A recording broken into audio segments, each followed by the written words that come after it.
Hello everyone, welcome to my YouTube channel. And ये मेरे channel की पहली लेक्चर वीडियो है। तो मैं ये जो पहली वीडियो है ये एक खास प्लेलिस्ट के अंदर बन रही है। एंड ये जो प्लेलिस्ट है ये हम कंटिन्यू करेंगे। इस प्लेलिस्ट का नाम जो है वो है बेसिक्स ऑफ मैथमेटिक्स। असल में ये प्लेलिस्ट बनाने के पीछे एक रीज़न है। वो रीज़न ये है कि आपके 11th-12th में जो मैथ्स है उसमें कई ऐसी चीज़ें हैं इम्पोर्टेंट जो कि आप साल भर अपने अगले आने वाले दोनों साल आप बार बार यूज करोगे। एंड वो चीजें अगर आप स्टार्टिंग में क्लियर कर लोगे, अगर उनके बेसिक्स आप स्टार्टिंग में जान लोगे, तो आपको आने वाले जो चैप्टर्स हैं, जो कठिन से कठिन चैप्टर हैं, उनके इम्पोर्टेंट टॉपिक्स आपको समझने में, उनको आपको रिकॉग्नाइज करने में, उनको क्लियर करने में आपको बहुत आसानी होगी। एंड ये जो प्लेलिस्ट है अगर आप इसको ढंग से फॉलो करते हो तो आपको आगे बहुत मदद मिलेगी। तो आज जिस टॉपिक पे हम बात करने वाले हैं इस प्लेलिस्ट की है, जो पहला सबसे इम्पोर्टेंट टॉपिक है वो है इनइक्वालिटी। अब इनइक्वालिटी जो चीज है वो पढ़ने से पहले हमें कुछ टर्म्स क्लियर होने चाहिए, कुछ चीजें क्लियर होनी चाहिए। तो उन सब चीजों से शुरुआत करेंगे। जो सबसे पहली चीज जो हमें आनी चाहिए वो है पॉलिनोमियल इक्वेशन और आइडेंटिटी क्या होती है और इनमें क्या डिफरेंस है। तो सबसे पहले अगर मैं शुरुआत करूं पॉलिनोमियल से, तो अगर मैं लिख दूं x² प्लस 2x प्लस 3, ये जो चीज है इसे हम एक पॉलिनोमियल कहते हैं, जिसमें वेरिएबल्स होते हैं और कोफिशिएंट्स होते हैं, और जो वेरिएबल्स होते हैं वो किसी एक्सपोनेंट पे रेज्ड होते हैं। तो ये जो चीज है ये एक पॉलिनोमियल कहलाती है। दूसरी बात करूं अगर मैं इक्वेशन की, इक्वेशन क्या होता है? अगर मैं इसी पॉलिनोमियल को इक्वल टू 0 कर दूं, x² प्लस 2x प्लस 3, ये बन गई एक इक्वेशन। अब एक इक्वेशन पॉलिनोमियल से तो डिफरेंट है क्योंकि उसको हम इक्वल टू 0 कर रहे हैं, बट उसकी कुछ प्रॉपर्टीज हैं। वो क्या है कि एक इक्वेशन के रूट्स होते हैं। रूट्स क्या चीज होती है? रूट्स बेसिकली ऐसा समझिए कि रूट्स इस इक्वेशन की वो वैल्यू है इस वेरिएबल x की, जो कि अगर हम यहां पर रख देंगे तो ये जो इक्वेशन है ये सेटिस्फाई हो जाएगी। जैसे कि मैं एक एग्जांपल लूं, अगर x² minus 5x plus 6 equal to 0, ये हमारे पास में एक इक्वेशन है। अगर आप ऐसे सॉल्व करेंगे, आप 10th क्लियर करके आए हैं तो आप एक क्वाड्रेटिक इक्वेशन को सॉल्व करना बहुत आसानी से जानते हैं। इसके जो फैक्टर्स आएंगे वो होंगे 2, 3। अगर मैं 2 और 3 को x की वैल्यू की जगह सब्स्टिट्यूट करूं, तो जरा एक बार सब्स्टिट्यूट करके देखते हैं। जब x की वैल्यू 2 होगी तो 2 का whole square minus 5 into 2 plus 6, यानी कि 4 minus 10 plus 6 which is equal to 0। क्या ये इक्वेशन सेटिस्फाई हो गई? हाँ, यानी कि x इक्वल टू 2 जो वैल्यू है वो एक रूट है इस इक्वेशन। तो ये इक्वेशन की खास बात है, यानी कि एक पॉलिनोमियल क्या होता है जिसमें एक वेरिएबल होता है और कोफिशिएंट्स होते हैं, और जो वेरिएबल्स होते हैं वो किसी पावर पे रेज्ड होते हैं। अगर उसी पॉलिनोमियल को मैं इक्वल टू 0 कर दूं तो वो क्या बन जाती है? इक्वेशन बन जाती है। इक्वेशन की खास बात क्या होती है? उसमें रूट्स होते हैं।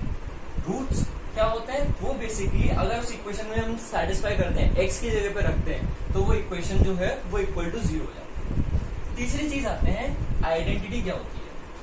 आइडेंटिटी हम लोग बचपन से पढ़ते हुए आ रहे हैं, काफी छोटी क्लासेस से। जैसे कि अगर हमसे कोई कहे कि x प्लस 1 का होल स्क्वायर क्या होता है, तो होता है x² प्लस 1 प्लस 2x। या फिर अगर मैं आपसे कहूं कि a प्लस b का होल स्क्वायर क्या होता है, तो वो होता है a² plus b² plus 2ab। ये जो चीज है ये कहलाती है आइडेंटिटी। आइडेंटिटी को एक और तरीके से समझा जा सकता है। अगर मैं ये सारे ये जो अगर यहाँ पे मैं LHS जो है अगर मैं इसको एक्सपैंड करूँ तो यहाँ पे क्या आएगा? x² plus 1 plus 2x equal to x² plus 1 plus 2x। अगर मैं सारे टर्म्स को लेफ्ट साइड ले आऊं तो मैं थोड़ी सी स्पेस बना लेता हूं।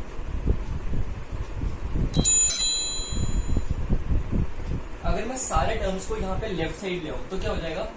X square minus 2x plus 1, sorry x square plus 2x plus 1 minus of x square plus 2x plus 1 equal to 0। अगर मैं इस ब्रेस को खोल दूं तो क्या हो जाएगा ये 1 minus 1 times x square plus 1 minus 1 times 2x plus 1 minus 1 equal to 0।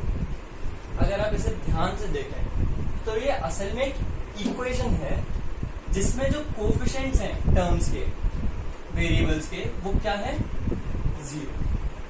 तो आइडेंटिटी को हम ये भी कहते हैं कि आइडेंटिटी इज एन इक्वेशन जहां पर जो कोफिशिएंट्स होते हैं उनकी वैल्यू क्या होती है 0। तो ये जो तीन चीजें हैं, पॉलिनोमियल, इक्वेशन और आइडेंटिटी, इनके बीच का अंतर और ये क्या होता है ये समझना हमें आना चाहिए। हम लोग 11th क्लास में आ गए हैं, ये बेसिक्स एटलीस्ट हमको क्लियर होने चाहिए। तो हमारा जो मेन टॉपिक है वो है इनइक्वालिटी। उसके लिए हमने ये तीन चीजें पहले क्लियर की। जो अगली इंपॉर्टेंट चीज जो हमें समझ में आनी चाहिए वो है सेट क्या है। अब सेट की अगर मैं बात करूं तो सेट एंड रिलेशन करके एक पूरा चैप्टर है 11th में, शुरुआत का ही चैप्टर है, बहुत इंपॉर्टेंट चैप्टर है एंड आपको पूरी 11th-12th में बहुत ज्यादा मदद में आएगा। आप ऐसा समझ लीजिए कि आप अपने जितने भी आंसर निकालेंगे किसी भी क्वेश्चंस के, तो वो जो आंसर होंगे वो आप सेट के टर्म्स में रिप्रेजेंट करेंगे, सेट की मदद से ही रिप्रेजेंट करेंगे, सेट की भाषा में रिप्रेजेंट करेंगे। तो सेट को समझना बहुत इंपॉर्टेंट है। अभी हम सेट को पूरी तरीके से नहीं पढ़ेंगे, बट सेट जो वर्ड है उसका मतलब क्या होता है, वो असल में होता क्या है, उस चीज को हम समझेंगे, क्योंकि उतना अभी हमारे लिए सफिशिएंट है इनइक्वालिटी समझने के लिए। और अभी हम जो मेन चीज जो हम पढ़ रहे हैं वो क्या है, basics of mathematics. Basics of mathematics के अंदर मैंने 10-15 टॉपिक सिलेक्ट करे हैं। ये जैसे अभी हमारा टॉपिक है इनइक्वालिटी, ऐसे आगे करके हम ग्राफ्स वगैरह पढ़ेंगे, इनइक्वालिटी करेंगे, फिर थोड़े जो मॉड्यूलस वगैरह पढ़ेंगे, ग्रेटेस्ट इंटीजर वगैरह पढ़ेंगे। ये कुछ टॉपिक्स हैं, तो एक एक करके हम कंप्लीट करेंगे और ये आगे आपको बहुत मदद करेगा। तो इनइक्वालिटी अभी समझने के लिए हमें जो अगली चीज समझ में आनी चाहिए वो है सेट। क्लियर कर लेता हूँ बोर्ड। तो नेक्स्ट जो चीज हम पढ़ने वाले हैं वो है सेट। अब सेट बेसिकली होता क्या है, मैं आपको एक जो डेफिनेशन होती है या एक स्टेटमेंट जो है सेट का, वो मैं आपको बोलता हूँ। Set is a collection of well defined data. अब इसको आप जरा ध्यान से समझिए, इसको ब्रेक डाउन करिए। सेट क्या है, कलेक्शन है किसका, वेल डिफाइंड डेटा।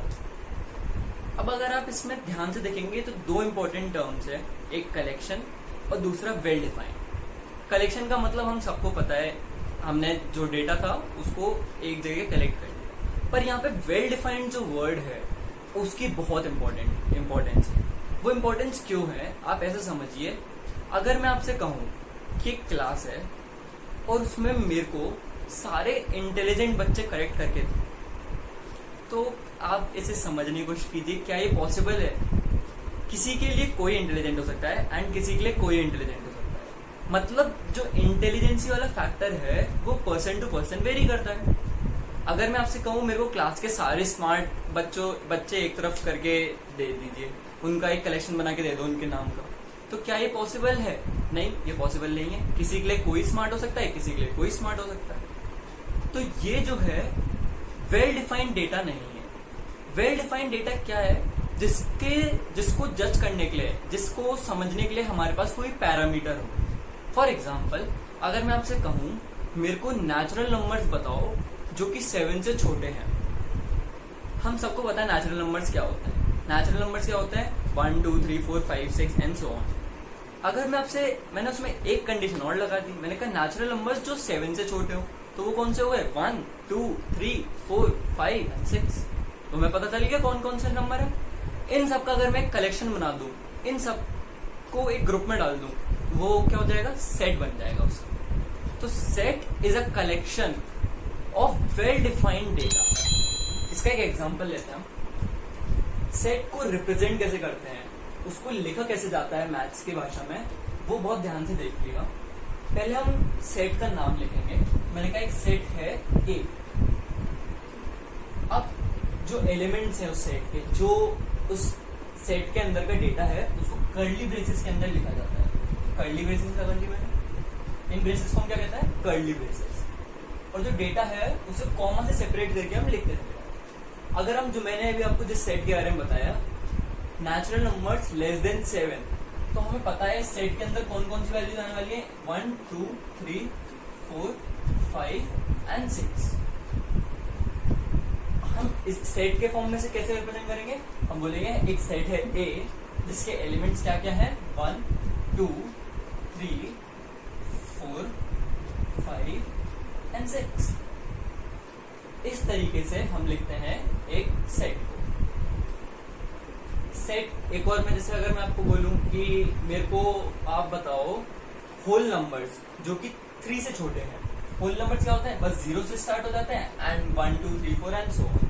तो मैंने बोला 3 से छोटे होल नंबर्स का एक सेट बनाओ, तो मैंने एक सेट बनाया B कर्ली ब्रेसेस एंड 3 से छोटे होल नंबर्स कौन कौन से, 0 1 एंड 2। और सेट के फॉर्म में लिखने तो किससे सेपरेट कर देंगे हम, कॉमा से सेपरेट कर देंगे। तो ये होता है सेट को रिप्रेजेंट करना। यहाँ पे एक सेट बनाया हमने B और उसके अंदर उसके एलिमेंट्स क्या क्या हैं, 0 है 1 है और 2 है। Set is a collection of well defined data. Well defined जो वर्ड है मैं यहाँ पे लिख देता हूँ, सेट क्या होता है, is a collection of well defined data. यहाँ पे जो वर्ड है वेल डिफाइंड बहुत बहुत इंपॉर्टेंट। आपको समझ आना चाहिए कौन सा डेटा वेल डिफाइंड है, कौन सा डेटा वेल डिफाइंड नहीं है। आप अपनी एनसीईआरटी खोलेंगे तो जैसे आप सेट चैप्टर खोलेंगे ना, तो फर्स्ट एक्सरसाइज यही है बेसिकली। उसमें वो आपको अलग अलग सेट देंगे एंड आपसे पूछेंगे क्या ये सेट मतलब क्या इसे हम सेट के फॉर्म में रिप्रेजेंट कर सकते हैं, क्या ये सेट सही है, क्या ये सेट नहीं सही है। तो वेल डिफाइंड जो वर्ड है उसका मतलब आपको पता होना चाहिए। सेट जो है उसे 2 तरीके से रिप्रेजेंट करा सकता है, एक होता है सेट बिल्डर फॉर्म और एक होता है रोस्टर फॉर्म। इसको समझने के लिए एक बहुत अच्छा एग्जांपल देता हूँ आपको। आप समझिए आप एक क्लास में हैं जहां पर आकाश नाम का एक लड़का है। अगर टीचर कहते हैं आकाश खड़े हो जाओ और आके बोर्ड रब कर दो, तो ये हो गया डायरेक्ट अटैक। मैंने सीधा सीधा आकाश को पॉइंट आउट करा और बोला बोर्ड रब कर दो। मान लीजिए आकाश जो है वो सेकंड बेंच पे सबसे राइट में बैठा है और मैं कहूं आपसे कि सेकंड बेंच पे जो सबसे राइट में लड़का बैठा है वो आए और आके बोर्ड रब करे। बुलाया मैंने अब भी आकाश को ही, पर मैंने डायरेक्टली नहीं बुलाया। यही अंतर है सेट बिल्डर और रोस्टर फॉर्म। रोस्टर फॉर्म होता है डायरेक्ट अटैक करना, डायरेक्टली सेट के एलिमेंट्स को रिप्रेजेंट करना, जबकि सेट बिल्डर फॉर्म जो होता है वो होता है घुमा के सेट के एलिमेंट्स को रिप्रेजेंट करना। अब इसको मैथमेटिक्स की भाषा में समझ लेते हैं।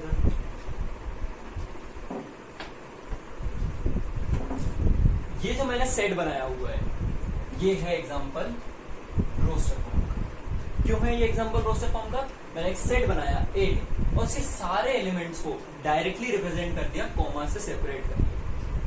अगर मेरे को इसी सेट को सेट बिल्डर फॉर्म में लिखना होता तो मैं इसको कैसे लिखता?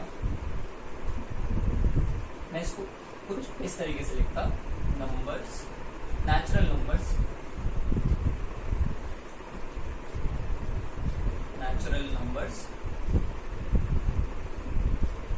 लेस देन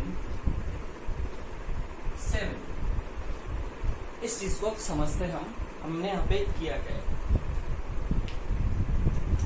हमने एक सेट लिखा है A, सेट है A। सेट को हमें पता है कैसे, सेट के अंदर हमें पता है कैसे लिखना होता है, कर्ली ब्रेसेस लगा के। अब यहाँ पे X जो है वो A के अंदर के सारे एलिमेंट्स को रिप्रेजेंट करता है। ये क्या करता है? रिप्रेजेंट करता है इसको, सारे एलिमेंट्स को। ये जो सिंबल है इसको हम पढ़ते हैं सच दैट। सिंबल्स का बहुत इंपॉर्टेंस है। जितने भी सिंबल्स आप मैथ्स में पढ़ेंगे उनका बहुत इंपॉर्टेंस है। कौन सा सिंबल का क्या मीनिंग होता है, क्या उसे पढ़ते हैं, कैसे उसे बोलते हैं, ये आपको बहुत अच्छे से आना चाहिए, क्योंकि आगे जाके जो क्वेश्चंस होंगे वो आपको इन्हीं सिंबल्स के फॉर्म में दिए जाएंगे। एंड आप ऐसा समझ लीजिए कि इंग्लिश उसमें बहुत कम यूज होगी, तो आपको वो क्वेश्चन समझ आए ये बहुत जरूरी है, वरना आप सॉल्व भी नहीं कर पाएंगे। तो इस सिंबल को हम पढ़ते हैं सच दैट। तो हम क्या कहेंगे, x is such that, x क्या है, नेचुरल नंबर है जो कि 7 से छोटा है। कही हमने यही बात, पर हमने घुमा के 7 से छोटे कौन कौन से नेचुरल नंबर है, 1 2 3 4 5 6। तो अपने आप ए सेट ये बन गया। पर हमने ये वाली बात कैसे कही, घुमा के। हमने क्या कही कि x जो कि a के सारे एलिमेंट्स को रिप्रेजेंट करता है, x is such that, x कुछ ऐसा है कि वो एक नेचुरल नंबर है जो कि 7 से छोटा है। 7 से छोटे सारे नेचुरल नंबर्स का एक सेट बन गया। ये फॉर्म होती है set builder form, set builder form. और ये जो फॉर्म होती है, ये फॉर्म होती है रोस्टर फॉर्म।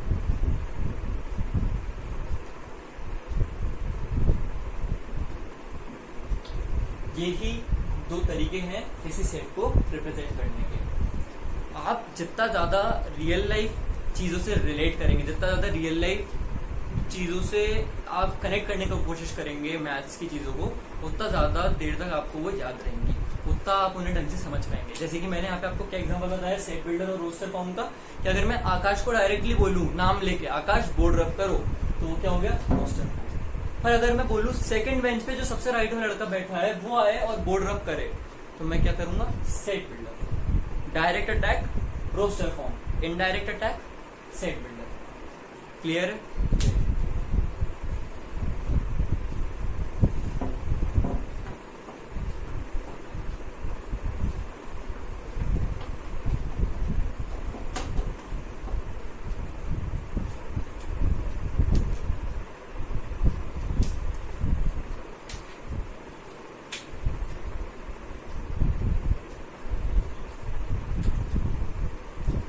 जो तीसरी चीज हम पढ़ने वाले हैं वो है ब्रेसेस। मैथ्स में आने वाले 2 साल हैं आपके, आपको ये चीज बार बार काम है।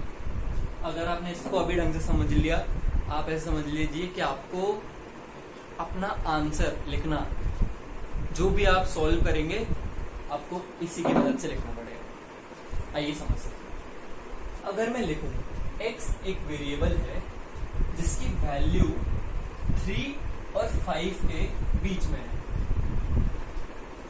इसको हम रिप्रेजेंट करते हैं मैथ्स में कैसे, x बिलोंग्स टू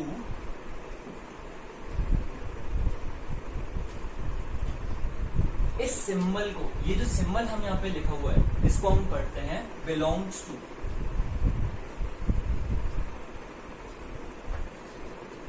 x कैसा है, x कुछ ऐसा है, x बिलोंग करता है इसको। और यहाँ पे ओपन ब्रेसेस का मतलब होता है कि x की वैल्यू 5 नहीं हो सकती, x की वैल्यू 3 नहीं हो सकती, पर 3 और 5 की जो वैल्यू है उनके बीच की जो वैल्यूज है वो x है।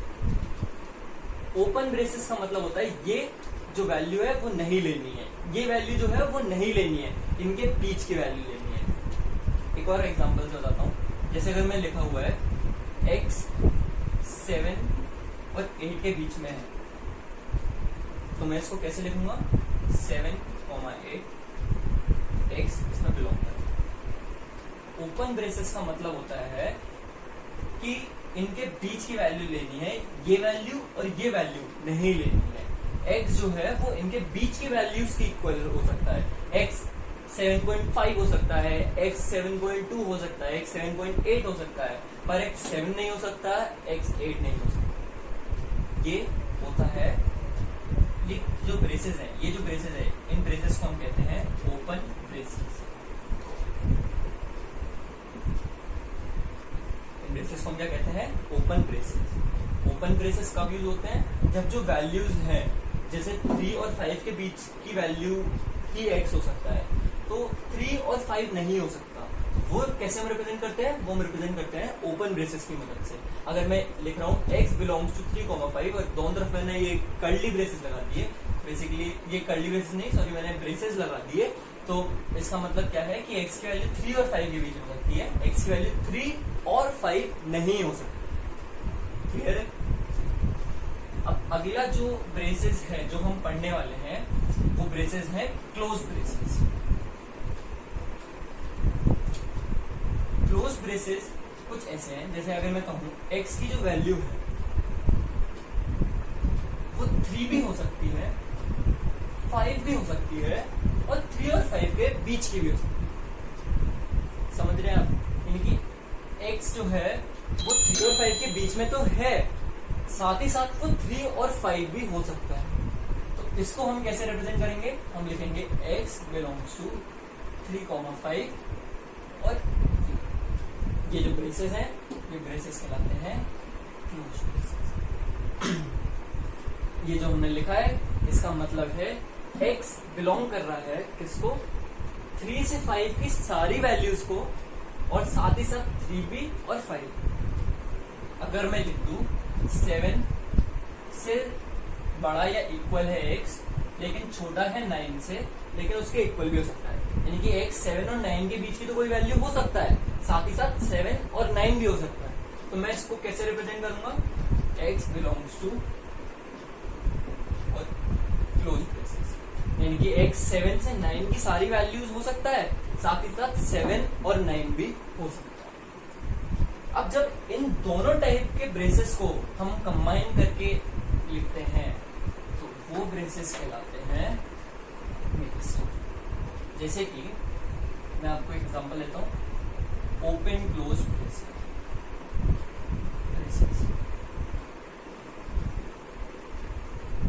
मैं अगर आपसे कहूं कि x की वैल्यू कुछ ऐसे है कि वो 7 से तो बड़ी है और 9 से छोटी है, पर वो 9 भी हो सकती है। समझ रहे हैं आप मैं क्या कह रहा हूँ? आपसे कह रहा हूँ कि x की वैल्यू कुछ ऐसी है कि वो 7 से बड़ी है, 9 से छोटी है, पर वो 9 भी हो सकती है। 9 के साथ क्या लगा है? इक्वल टू का साइन भी लगा है। तो इसको अगर मेरे को लिखना होगा तो मैं कैसे लिखूंगा? x बिलोंग्स टू 7 से 9, वो 7 नहीं हो सकता पर 9 हो सकता। क्लियर हुई ये चीज? एक और एग्जांपल लेते हैं। अगर मैं आपसे कहूं कि x की वैल्यू 2 से बड़ी है, 2 नहीं हो सकती, लेकिन 5 से छोटी है और 5 हो सकती है। समझ रहे हैं आप? x की वैल्यू 2 और 5 के बीच में है, साथ ही साथ वो वैल्यू 5 भी हो सकती है। तो मैं इसको कैसे लिखूंगा? x बिलोंग करता है 2 से 5, वो 2 नहीं हो सकता पर वो 5 हो सकता। समझ आए? इसी का ही अगर मैं अपोजिट कर दूंगा तो सभी लोग 10th क्लियर करके आए हैं, हमें इतनी बुद्धि है, हम समझ जाएंगे इस चीज को कि अगर मैं क्लोज्ड ओपन ब्रेस की बात करूं जो कि इसका अपोजिट है तो वो क्या होगा? उसका एग्जांपल जैसे अगर ले लें हम तो यही वाला ले लें अगर तो x 5, इसका क्या मतलब हो गया? x की वैल्यू 2 और 5 के बीच में तो है, साथ ही साथ तो वैल्यू 2 भी हो सकती है। तो इसको हम कैसे रिप्रेजेंट कर देंगे? इसको हम रिप्रेजेंट कर देंगे 2, 5 और 2 हो सकती है पर 5 नहीं हो सकती। x की वैल्यू 2 और 5 के बीच में है, वो वैल्यू 2 होगी, हो सकती है और 5 नहीं हो सकती। तो इस तरीके से हमारे जो है ये ब्रेसेस कंप्लीट। तो जब हम जान चुके हैं कि आइडेंटिटी क्या होता है, इक्वेशन क्या होता है, एक पॉलिनोमियल क्या होता है, और हम जान चुके हैं कि बेसिक डेफिनेशन क्या होती है सेट की, और सेट का मतलब क्या होता है, सेट को रिप्रेजेंट कैसे करते हैं, और हम सेट को रिप्रेजेंट करने के 2 तरीके भी देख चुके हैं, सेट बिल्डर फॉर्म और रोस्टर फॉर्म। ऑल्सो हम लोग समझ चुके हैं कि ब्रेसेस कौन कौन से टाइप के होते हैं और कब कब उन्हें यूज किया जाता है। ओपन ब्रेसेस जब वैल्यू नहीं लेनी होती है, क्लोज ब्रेसेस जब वैल्यू लेनी होती है, और मिक्स भी देख चुके हैं हम उनका। तो अब वक्त आ गया है कि हम अपने मेन टॉपिक पे मूव करें जो कि है इनइक्वालिटी। तो इनइक्वालिटी के अंदर हम आज ये सारी चीजें कवर करेंगे। हम पहले कुछ बेसिक क्वेश्चंस देखेंगे इनइक्वालिटी के ऊपर क्या होते हैं, वो उस टाइप के क्वेश्चन हम सॉल्व करेंगे, कुछ बेसिक इनइक्वालिटी क्वेश्चंस। देन हम fx अपॉन gx फॉर्म पे आएंगे इनइक्वालिटी के, यहाँ पर gx की वैल्यू 0 नहीं होनी चाहिए। थर्ड नंबर पे हम प्रेजेंस ऑफ ऑड पावर देखेंगे, जो इनइक्वालिटी के टर्म्स होंगे उन पे अगर ऑड पावर हो जाए तो कैसे उन्हें सॉल्व करते हैं, हम वो चीज समझेंगे। उसके बाद प्रेजेंस ऑफ इवन पावर देखेंगे, जब टर्म्स पे इवन पावर आ जाए तब उन्हें कैसे सॉल्व करते हैं, हम वो भी समझेंगे। ऑल्सो हम ये सारे क्वेश्चन अटेंड करेंगे एंड जो लास्ट वाला क्वेश्चन है वो इन सब चीज़ों का एक मिक्सचर है, तो ये आपके लिए एक होमवर्क रहेगा। तो चलिए शुरू करते हैं हम लोग, और सबसे पहले हम समझते हैं बेसिक इनइक्वालिटी कैसे। तो अभी तक जब हम 10 तक पढ़ते आ रहे हैं, हम सभी ने इस टाइप के क्वेश्चंस करे हुए हैं कि x माइनस 3 अगर इक्वल टू 0 लिखा है तो x की क्या वैल्यू हो जो इस इक्वेशन को सेटिस्फाई करे। तो हमें पता है x की वैल्यू क्या होनी चाहिए, 3 होनी चाहिए। अब जिस टाइप के क्वेश्चंस आएंगे, जो क्वेश्चंस आप सॉल्व करेंगे 11th और 12th में, उनके जो आंसर आएंगे वो इस पैटर्न के नहीं आएंगे। जो आंसर आएंगे वो कुछ इस तरीके के आएंगे कि अगर x minus 2 times x minus 3 times x minus 4 greater than 0 है तो x की वैल्यू क्या क्या हो सकती है। ये हमारा क्वेश्चन है, इसे समझने की कोशिश कीजिए कि उन्होंने बोला है कि x माइनस 2 का प्रोडक्ट हो रहा है x माइनस 3 के साथ में, उसका प्रोडक्ट हो रहा है x माइनस 4 के साथ में, और ये जो पूरी वैल्यू है इसको हमेशा बड़ा होना है किससे, 0 से। इक्वल टू का साइन नहीं है, ध्यान दीजिए, सिर्फ ग्रेटर देन का साइन है, मतलब बड़ा होना है ऐसे किससे, 0 से। तो ऐसी कौन कौन सी x की वैल्यूज है, x किस रेंज में होगा, किस इंटरवल में होगा कि वो इस चीज को, इस इनइक्वालिटी को सेटिस्फाई कर रहा है। तो इस टाइप के क्वेश्चंस को सॉल्व करने के कुछ स्टेप्स हैं जो कि आप ध्यान से सुनिएगा। सबसे पहले आप हर एक इंटरवल, जो ये टर्म दिया हुआ है, हर एक टर्म जो दिया है x minus 2, x minus 3, x minus 4, इन टर्म्स को इंडिविजुअली इक्वल टू 0 रखिए। तो हम करते हैं चीज, x minus 2 equal to 0, x की वैल्यू क्या निकल के आ गई हमारे पास में, 2, x minus 3 equal to 0, x की वैल्यू क्या हो गई, 3, and x minus 4 equal to 0, x की वैल्यू क्या हो गई हमारे पास में, 4। अब हमारा जो नेक्स्ट काम है वो है नंबर लाइन पे इन सारी x की वैल्यूज को प्लॉट करना।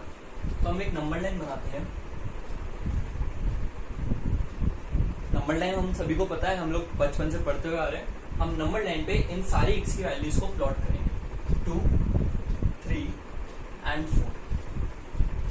अब आपको इस नंबर लाइन पे प्लस इनफाइनाइट और माइनस इनफाइनाइट मार्क करना है। प्लस इनफाइनाइट एक्सट्रीम राइट में होगा, पॉजिटिव वैल्यू सारी सेट होती है। एक बार फिर भी आपके रिवीजन के लिए मैं नंबर लाइन बता देता हूँ। नंबर लाइन कुछ ऐसे होती है, 0 positive values 1, 2 and so on, negative values -1, -2 and so on. तो प्लस इनफाइनाइट का आएगा most right most point, and minus infinite कहाँ पे आएगा, नेगेटिव इनफाइनाइट यहाँ। पहला स्टेप क्या था इसका, हर इंडिविजुअल टर्म को इक्वल टू 0 रखिए। हमने हर एक इंडिविजुअल टर्म को इक्वल टू 0 रखा। वहां से जो जो x की वैल्यूज निकल के आई उन्हें हमने एक नंबर लाइन पे मार्क कर दिया। उसके बाद हमने प्लस इनफाइनाइट और माइनस इनफाइनाइट को मार्क किया। अब जो नेक्स्ट स्टेप है वो ये है कि राइट साइड से शुरू करते हुए, यानी कि प्लस इनफाइनाइट की साइड से शुरू करते हुए आप इस नंबर लाइन पे हर एक जो पार्टीशन है उसमें ऑल्टरनेट प्लस माइनस मार्क करिए। तो ऑल्टरनेट प्लस माइनस मार्क करते हैं हम, प्लस माइनस। अभी तक की चीजें क्लियर? हमने क्या करा, जो एक्सट्रीम राइट मोस्ट पॉइंट है, यानी कि जो पॉजिटिव साइड है, वहां से शुरू करते हुए इधर की डायरेक्शन में हम चल रहे हैं और ऑल्टरनेट प्लस माइनस हमने मार्क करा। सिंस हमें कौन सी वैल्यूज चाहिए जिसके लिए ये जो एक्सप्रेशन है ये क्या हो, बड़ा हो 0 से, यानी कि हमें पॉजिटिव रीजन वाली वैल्यूज चाहिए।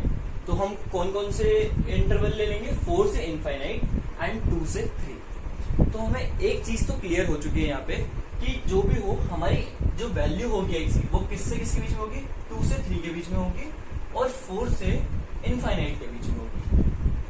पर अब यहाँ पे क्वेश्चन आता है कि ब्रेसेस कौन से लगेंगे, एंड ब्रेसेस का यूज करना आना बहुत इंपॉर्टेंट है कि कहाँ पर कौन से ब्रेस लगेंगे, ये हमें पता होना चाहिए। अब आप इस चीज को समझिए, इनफाइनाइट और माइनस इनफाइनाइट कुछ इमेजिनरी चीज है। इनफाइनाइट और माइनस इनफाइनाइट की हमें वैल्यू नहीं पता, तो वो कभी भी हमारे आंसर का पार्ट नहीं हो सकती। हम कभी नहीं कह सकते कि x की वैल्यू इनफाइनाइट और माइनस इनफाइनाइट हो सकती है, क्योंकि हमें नहीं पता है प्लस इनफाइनाइट और माइनस इनफाइनाइट क्या है। तो पॉजिटिव इनफाइनाइट और नेगेटिव इनफाइनाइट पे हमेशा ओपन ब्रेसेस लगेंगे। तो बिना कुछ भी सोचे सबसे पहले तो हम पॉजिटिव इनफाइनाइट पे लगा देंगे ओपन ब्रेस। अब दूसरी चीज, सिंस यहाँ पे क्वेश्चन में ग्रेटर देन 0 था, इक्वल टू 0 नहीं था, यानी कि ये जो एक्सप्रेशन है ये 0 नहीं होना चाहिए, मतलब x की वैल्यू 2 नहीं हो सकती, x की वैल्यू 3 नहीं हो सकती, x की वैल्यू 4 नहीं हो सकती। पर क्या हमारे आंसर में 2, 3 और 4 आ रहे हैं? अभी तो है। पर अगर हम यहाँ पे ओपन ब्रेसेस का यूज कर लेंगे तो हमारे आंसर का पार्ट अब नहीं है क्या 2, 3 और 4। क्लियर हुई चीज? हमें ग्रेटर देन 0 चाहिए था, हमें ग्रेटर देन और इक्वल टू 0 नहीं चाहिए था। अगर यहीं पे क्वेश्चन ऐसा होता कि इस एक्सप्रेशन की वैल्यू ग्रेटर देन या इक्वल टू 0 है तो x की वैल्यू क्या होगी, किस इंटरवल में बिलोंग करेगी? तो ओपन ब्रेसेस की जगह सब जगह पे क्या आ जाते हैं, क्लोज ब्रेस आ जाते हैं। पर प्लस इनफाइनाइट और माइनस इनफाइनाइट पे भी क्या आएगा, ओपन ब्रेस, क्योंकि वो कभी भी आंसर का पार्ट नहीं हो सकता। तो अगर हम इसी के लिए सॉल्व करें इसे तो हमारा आंसर ये होना चाहिए। पर ये तो कोई तरीका नहीं है इसको लिखने का। मैथ्स में हम इसे कैसे लिखेंगे? हम ऐसे लिखेंगे कि x की वैल्यू बिलोंग करेगी इसको यूनियन इस। अब एक बहुत इंपॉर्टेंट चीज आई है यहाँ पे, यूनियन। साथ ही साथ इसको, ये जो सिंबल है, इस सिंबल को हम पढ़ते हैं belongs to. Belongs to, x belong कर रहा है किन दो इंटरवल्स को, 2 से 3 और 4 से इनफाइनाइट। यहाँ पे यूनियन जो चीज है ये समझने की चीज है। अभी तक 10th में भी हम लोग, 10th में जब तक आए हैं एक बार हम लोगों ने यूनियन पढ़ा है, तो यूनियन हम लोगों को बेसिक आइडिया होता है। पर फिर भी यूनियन बहुत, अभी आप 11th-12th में आएंगे तो कई ऐसे चैप्टर्स हैं जहाँ पे इसका मतलब आपको आंसर्स जो है वो इसी की मदद से रिप्रेजेंट करने पड़ेंगे अपने। तो यूनियन को समझना बहुत जरूरी हो जाता है। यूनियन क्या कहता है कि जब भी हमारे पास में ऐसी कंडीशन आएगी जहां पे हमारे पास चॉइस हो, जहां पे हमारे पास ऐसा हो कि हमारा आंसर या तो इसमें आ जाए या फिर इसमें आ जाए, इन दोनों में से कहीं पे भी आ जाएगा तो हमारा सेटिस्फाई हो जाएगा, तो उसके लिए हम यूज करते हैं यूनियन। हमारी x की वैल्यू 2 से 3 वाले इंटरवल में आ जाए या फिर 4 से इनफाइनाइट वाले इंटरवल में आ जाए, हमेशा ये जो कंडीशन है, ये जो इनइक्वालिटी है, ये क्या हो जाएगी, सेटिस्फाई हो जाएगी। इस चीज को दर्शाने के लिए हम कौन सा सिंबल यूज करते हैं, यूनियन का। और इसी का अपोजिट सिंबल कौन सा होता है, इंटरसेक्शन। इंटरसेक्शन का मतलब होता है कि चॉइस नहीं है, इन दोनों में जो कॉमन चीज है वो हमें लेनी है। अगर इसकी जगह पे इंटरसेक्शन होता तो इसका मतलब होता कि 2 से 3 वाला जो इंटरवल है और 4 से इनफाइनाइट वाला जो इंटरवल है, उन दोनों इंटरवल में कौन सी कॉमन चीजें हैं, कौन से कॉमन नंबर है, वो हमारा आंसर है। समझ रहे हैं चीज? इंटरवल और यूनियन में यही अंतर है। यूनियन का मतलब होता है ये इस वाले से भी हो सकता है या इस वाले से भी हो सकता है, दोनों में से कहीं पे भी होगा अगर, तो हमारी चीज सेटिस्फाई हो जाएगी। पर इंटरसेक्शन का मतलब होता है दोनों का कॉमन। तो अभी हमारा आंसर क्या है, यूनियन, क्योंकि हमें पता है x की वैल्यू 2 से 3 वाले इंटरवल में हो या 4 से इनफाइनाइट वाले इंटरवल में हो, हमेशा ये इनइक्वालिटी क्या हो जाएगी, सेटिस्फाई हो जाएगी। तो हमें क्या यूज करना है, यूनियन। ये हो जाएगा हमारा फाइनल आंसर। इसका एक और एग्जांपल देखते हैं हम, और फिर उसके बाद हम अगली चीज को मिलते हैं।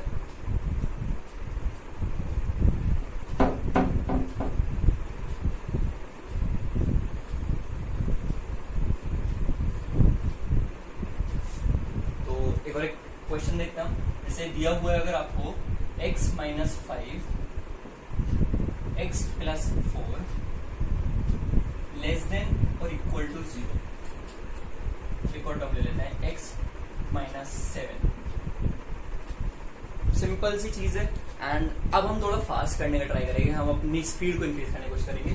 तो हम लिखेंगे नहीं ज्यादा चीजें, हम क्या करेंगे, मन में कैलकुलेट करेंगे।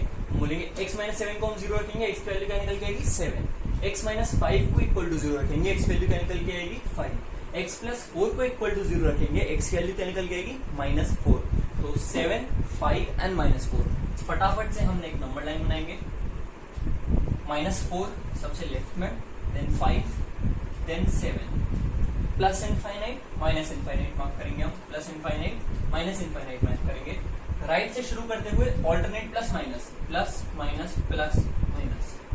हमें क्या चाहिए, हमें चाहिए less than equal to 0। Less than वाला पार्ट चाहिए, यानी कि हमें नेगेटिव वाले से जो जो रीजन है वो चाहिए। यानी कि हमारा आंसर किस बीच में होगा, माइनस इनफाइनाइट से -4 एंड 5 से 7। तो इनके बीच में क्या आना है, यूनियन। बात रही ब्रेसेस की, तो सिंस इक्वल टू 0 भी हो सकता है, यानी कि -4, 5 और 7 तीनों ही आंसर का पार्ट हो सकते हैं। तो हम क्या लिखेंगे, क्लोज ब्रेसेस। पर माइनस इनफाइनाइट और प्लस इनफाइनाइट में हमेशा क्या लगता है, ओपन ब्रेसेस। क्यों? क्योंकि वो हमारे आंसर का पार्ट कभी नहीं हो सकते। तो यहाँ ओपन ब्रेस और x इसको बिलोंग करेगा। x belongs to minus infinite से -4, -4 पे क्लोज ब्रेस, यूनियन 5 से इनफाइनाइट और दोनों पे। तो इस तरीके से हम, ये कुछ बेसिक क्वेश्चंस थे इनइक्वालिटी के, ये इनको सॉल्व करने का तरीका है। अब हम अपने नेक्स्ट चीज पे मूव करेंगे जो कि है fx/gx फॉर्म।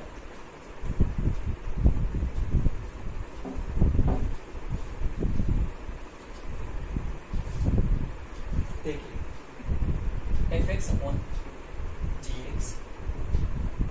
फॉर्म, जहां पे gx की जो वैल्यू है वो क्या नहीं हो सकती, 0। अब ये 0 क्यों नहीं हो सकती? सपोज करिए ये वैल्यू जो है, ये वैल्यू 0 हो जाएगा, तो डिनोमिनेटर में क्या आ जाएगा, 0। एंड कुछ भी अपॉन 0 क्या होता है, इनफाइनाइट। एंड इनफाइनाइट हमारे आंसर का पार्ट नहीं हो सकता। तो हम कभी भी नहीं चाहेंगे कि ये वाली कंडीशन अराइज हो, हमारी किसी भी x की वैल्यू के लिए ऐसा कुछ हो कि डिनोमिनेटर में इनफाइनाइट आ जाए। तो इसीलिए हमेशा हम ट्राई करेंगे, हम ये करेंगे कि gx की जो वैल्यू है उसे कभी भी हम 0 नहीं होने देंगे। इसको एक एग्जांपल के जरिए हम समझते हैं, क्वेश्चन के जरिए और क्लियर होगा। जैसे कि अगर एक क्वेश्चन ले, अगर हम ये जो फर्स्ट क्वेश्चन है ये हम लेते हैं, x - 2, x - 3, x - 5 whole upon x - 6 and x - 8 greater than equal to 0। Basic चीजों के साथ तो चलते हैं, हमने जो अभी तक करा था वो करते हैं एक बार। x सब सारे इंडिविजुअल टर्म्स को इक्वल टू 0 रखेंगे, तो x की वैल्यू यहाँ से निकल के है क्या, x - 2 इक्वल टू 0, x की वैल्यू 2, x की वैल्यू 3, x की वैल्यू 5, x की वैल्यू 6 एंड x की वैल्यू 8। चलिए इनको नंबर लाइन पे एक बार प्लॉट करते हैं। तो 2, 3, 5, 6 एंड 8। सबसे राइट में प्लस इनफाइनाइट, सबसे लेफ्ट में minus infinite. Alternate plus minus mark करते हैं, plus minus plus minus plus minus. हमें क्या चाहिए, greater than and equal to 0, यानी कि प्लस वाले। तो हमारा आंसर, अगर हम अपने पिछले तरीके के साथ चले तो क्या होना चाहिए, 2 से 3, 5 से 6, 8 से इनफाइनाइट और क्लोज ब्रेसेस क्योंकि इक्वल टू 0 है, तो ये पर इनफाइनाइट में कभी लगता नहीं है, ओपन। ये हमारा आंसर होना चाहिए था। पर क्या ये आंसर सही है? नहीं, ये आंसर गलत है। आंसर क्यों गलत है? आप ध्यान से देखेंगे अगर इस आंसर को, तो ये आंसर कह रहा है कि x की वैल्यू 6 भी हो सकती है और x की वैल्यू 8 भी हो सकती है। अगर हम x की वैल्यू 6 ले लें और इस इक्वेशन में रखें, तो डिनोमिनेटर में 6 - 6, ये जो वैल्यू है ये क्या हो गई, 0। और डिनोमिनेटर अगर 0 हो जाएगा तो ये वैल्यू क्या हो जाएगी, इनफाइनाइट, जो कि हमें नहीं पता क्या है। एंड इसलिए हम कभी भी नहीं चाहेंगे कि ये कंडीशन अराइज हो। तो 6 और 8 हमारे आंसर का पार्ट नहीं होने चाहिए। तो अगर कभी भी fx/gx फॉर्म का क्वेश्चन आए तो सबसे पहली चीज जो आपको करनी है, ये करनी है आपको gx के टर्म्स को, जो डिनोमिनेटर के जो टर्म्स हैं, इनको 0 के इक्वल रखिए आप। x - 6 को हमने 0 के इक्वल रखा।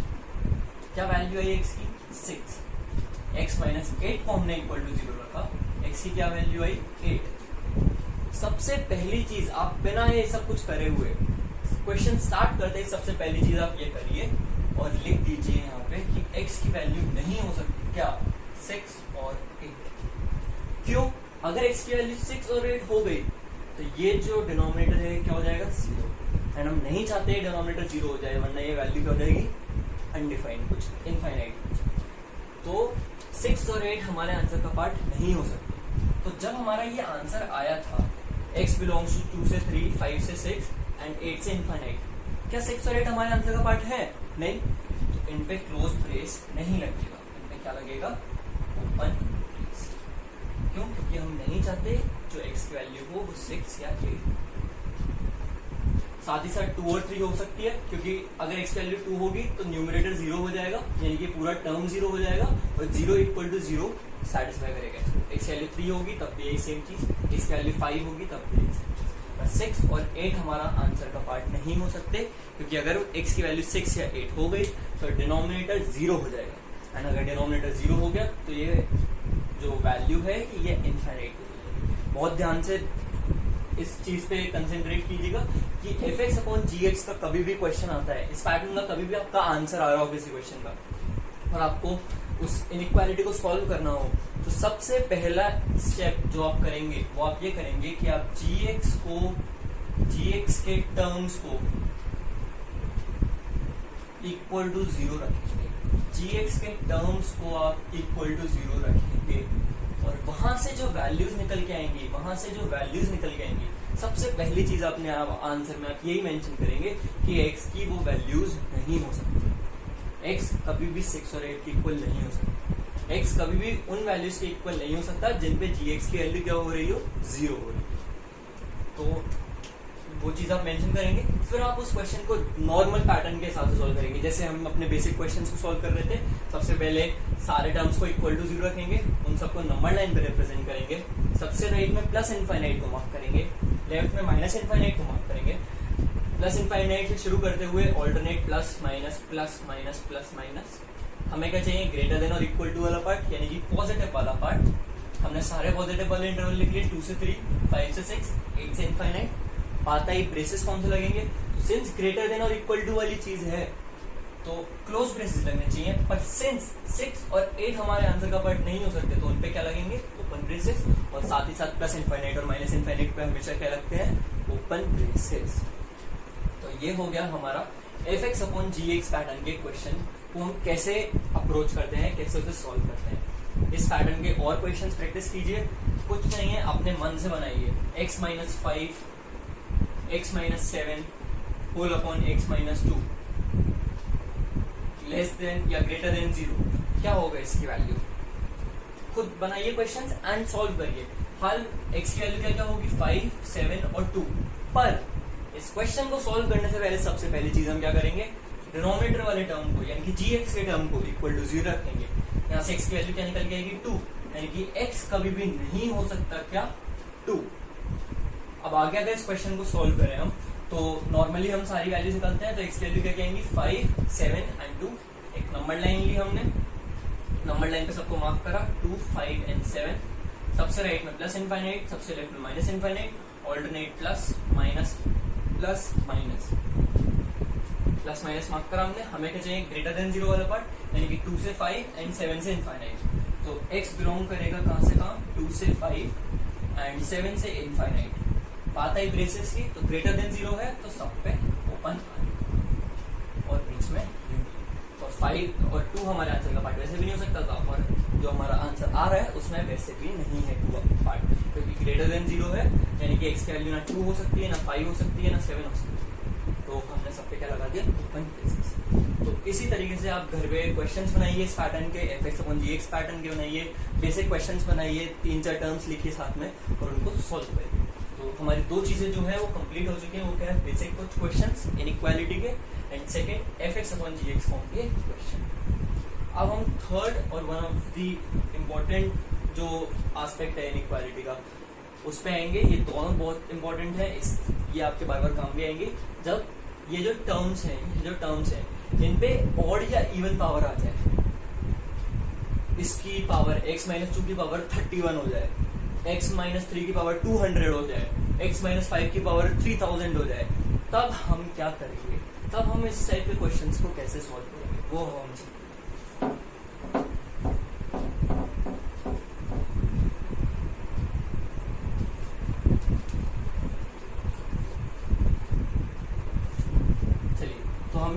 एग्जांपल से देखते हैं। प्रेजेंस ऑफ ऑड पावर, सबसे पहले हम ऑड पावर देखेंगे, ऑड पावर कैसे इफेक्ट करती है क्वेश्चन को, एंड ऑड पावर अगर हो आपके टर्म्स पे तो हम कैसे उन्हें सॉल्व करें। ऑड पावर का एक क्वेश्चन यहाँ पे लिखा हुआ है, x माइनस 3 की पावर 3 एंड x माइनस 7 की पावर 201 ग्रेटर देन 0। तो x माइनस 3 की पावर 3, x माइनस 7 की पावर 201 ग्रेटर देन 0। अब आप ध्यान दीजिए, पावर 201 देख के वैसे ही आदमी के प्राण निकल जाएंगे कि हमसे नॉर्मल क्वेश्चन में इतनी दिक्कत हो रही है, 201 पावर, इतनी ज्यादा पावर के क्वेश्चन तो आज तक नहीं करे। 10th तक आ गए, 11th में आ गए, आज तक इतनी ज्यादा पावर के क्वेश्चन नहीं करे। पर अगर हम कॉन्सेप्ट समझ गए, अगर हम लॉजिक समझ गए क्या है, कैसे सॉल्व करते हैं उस पैटर्न के क्वेश्चंस को, तो ये पावर अगर 3000 भी हो जाएगी, 3001 भी हो जाएगी, कुछ भी हो जाएगी, कितनी बड़ी पावर हो, कितनी बड़ी ऑड पावर हो, हमें कभी भी डर नहीं लगेगा, ना ही इस पैटर्न के क्वेश्चंस कभी भी गलत होंगे। अब आपको एक लॉजिक समझने की जरूरत है, एक कॉन्सेप्ट है जो कि बहुत इंपॉर्टेंट है, आप समझिए उसे कि हम कर क्या रहे हैं। आप ये सोचिए, ये दो टर्म्स x-3 और x-7, हम चाहते हैं इस पूरे की वैल्यू जो हो वो बड़ी हो किससे, 0 से। समझ रहे हैं?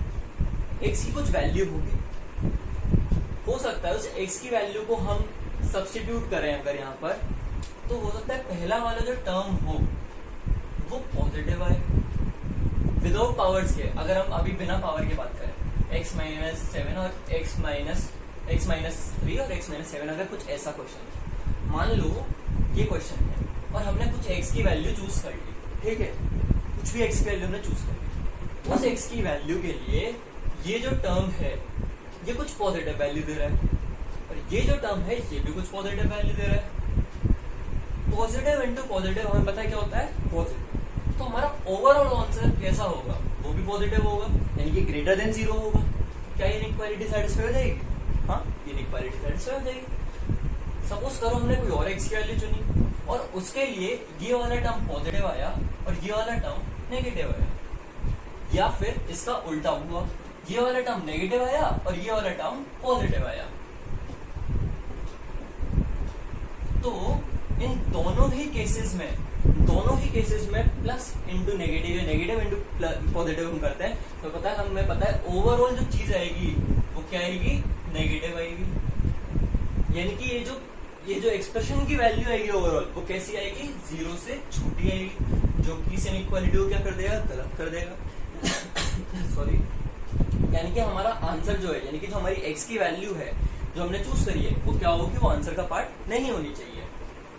सपोज करिए हमने कोई और x की वैल्यू चूज करी और उसके लिए ये वाला जो टर्म है इसकी वैल्यू नेगेटिव आई और इस वाले टर्म की वैल्यू भी नेगेटिव है। हमें पता है नेगेटिव इंटू नेगेटिव क्या होता है, पॉजिटिव होता है।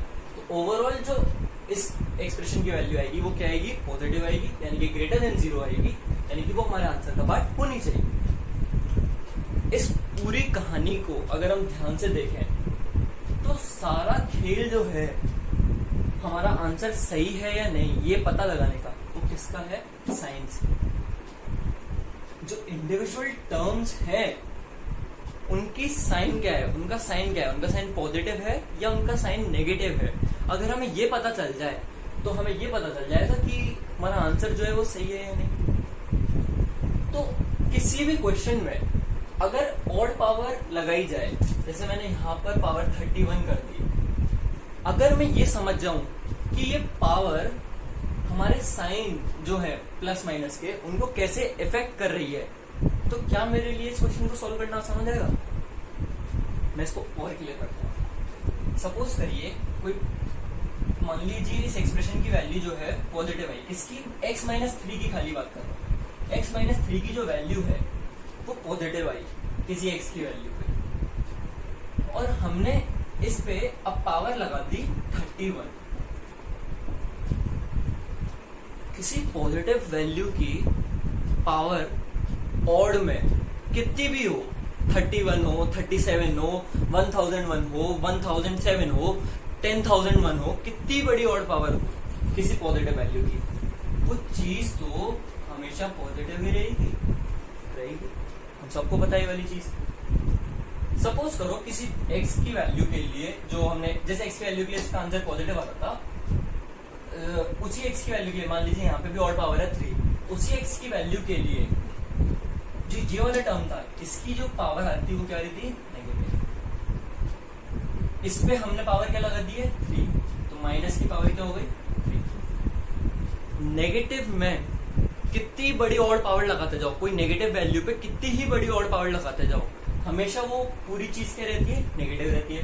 नहीं विश्वास तो ऐसे देख लीजिए, -1 का होल क्यूब क्या होगा, -1 into -1 into -1, minus minus +1 into -1, यानी कि ओवरऑल क्या आ गया -1। नेगेटिव वैल्यू की ऑड पावर कितनी ही बड़ी हो, हमेशा आंसर क्या आएगा, ओवरऑल नेगेटिव ही आएगा।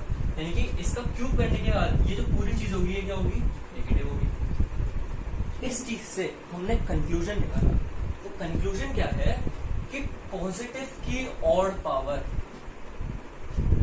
या नेगेटिव की ऑड पावर करने से साइन पे कुछ फर्क नहीं पड़ता। साइन तो जो है वो ही रहता है। हमने जैसे ये चीज देखी, हमें एक चीज समझ आई, यानी कि ये वाले टर्म पे हम कितनी बड़ी ऑड पावर लगाते हैं, x की जिस वैल्यू के लिए ये अंदर वाली चीज नेगेटिव होगी वो नेगेटिव ही रहेगी, और x की जिस वैल्यू के लिए ये चीज पॉजिटिव होगी वो पॉजिटिव ही रहेगी। पावर का तो कुछ फर्क ही नहीं पड़ रहा इस क्वेश्चन पे। तो हम क्या करेंगे, ऐसे क्वेश्चनों के लिए हम ऑड पावर को रिमूव कर देंगे, और उस क्वेश्चन को रिमूव करके पावर को रिमूव करने के बाद नॉर्मली सॉल्व करें। देखिए कैसे। हमने जब देख लिया कि ऑड पावर का कोई चेंज नहीं होता, नो चेंज, किस पे, साइन पे, चाहे वो पॉजिटिव हो या वो नेगेटिव हो। तो हम क्या करेंगे, हमारा सबसे पहला स्टेप होगा रिमूव दी ऑड पावर। हम इसमें से ऑड पावर को, इन टर्म्स में से ऑड पावर को हटा देंगे। तो हमारा क्वेश्चन क्या बन जाएगा, x - 3 x - 7 > 0। कैसे सोल्व करना जानते हैं आप लोग, अभी सीखा है हम लोगों ने। इसे कैसे सोल्व करते हैं, तो बहुत आसान क्वेश्चन है। कुछ नहीं करेंगे, सीधा सीधा बस इन दोनों टर्म्स को इंडिविजुअली इक्वल टू 0 रख देंगे। जो x की वैल्यूज आएंगे उन्हें नंबर लाइन पे प्लॉट कर देंगे। यहाँ पे प्लस इनफाइनाइट, यहाँ पे minus infinite, alternate plus minus. और जो हमें क्या चाहिए, ग्रेटर देन 0, तो हम क्या ले लेंगे, प्लस वाले जो भी इंटरवल होंगे वो हमारा आंसर हो जाएगा। यूनियन बहुत आसान है, सीधा सीधा लॉजिक है ये। पर आपके लिए मेन चीज क्या थी यहाँ पे समझने वाली, वो चीज ये थी कि ऑड पावर कितनी ही बड़ी हो, अगर हम किसी पॉजिटिव चीज पे कोई कितनी बड़ी ऑड पावर लगा लें या किसी नेगेटिव चीज पे कितनी बड़ी कोई ऑड पावर लगा लें, वो अपना साइन नहीं बदलती। और वो अगर अपना साइन नहीं बदलती तो इस ऑड पावर का इस टर्म पे कोई इफेक्ट ही नहीं है, इस ऑड पावर का इस टर्म पे कोई इफेक्ट ही नहीं है। और अगर इसका कुछ इफेक्ट नहीं है इस पे, तो इनकी जरूरत भी नहीं है।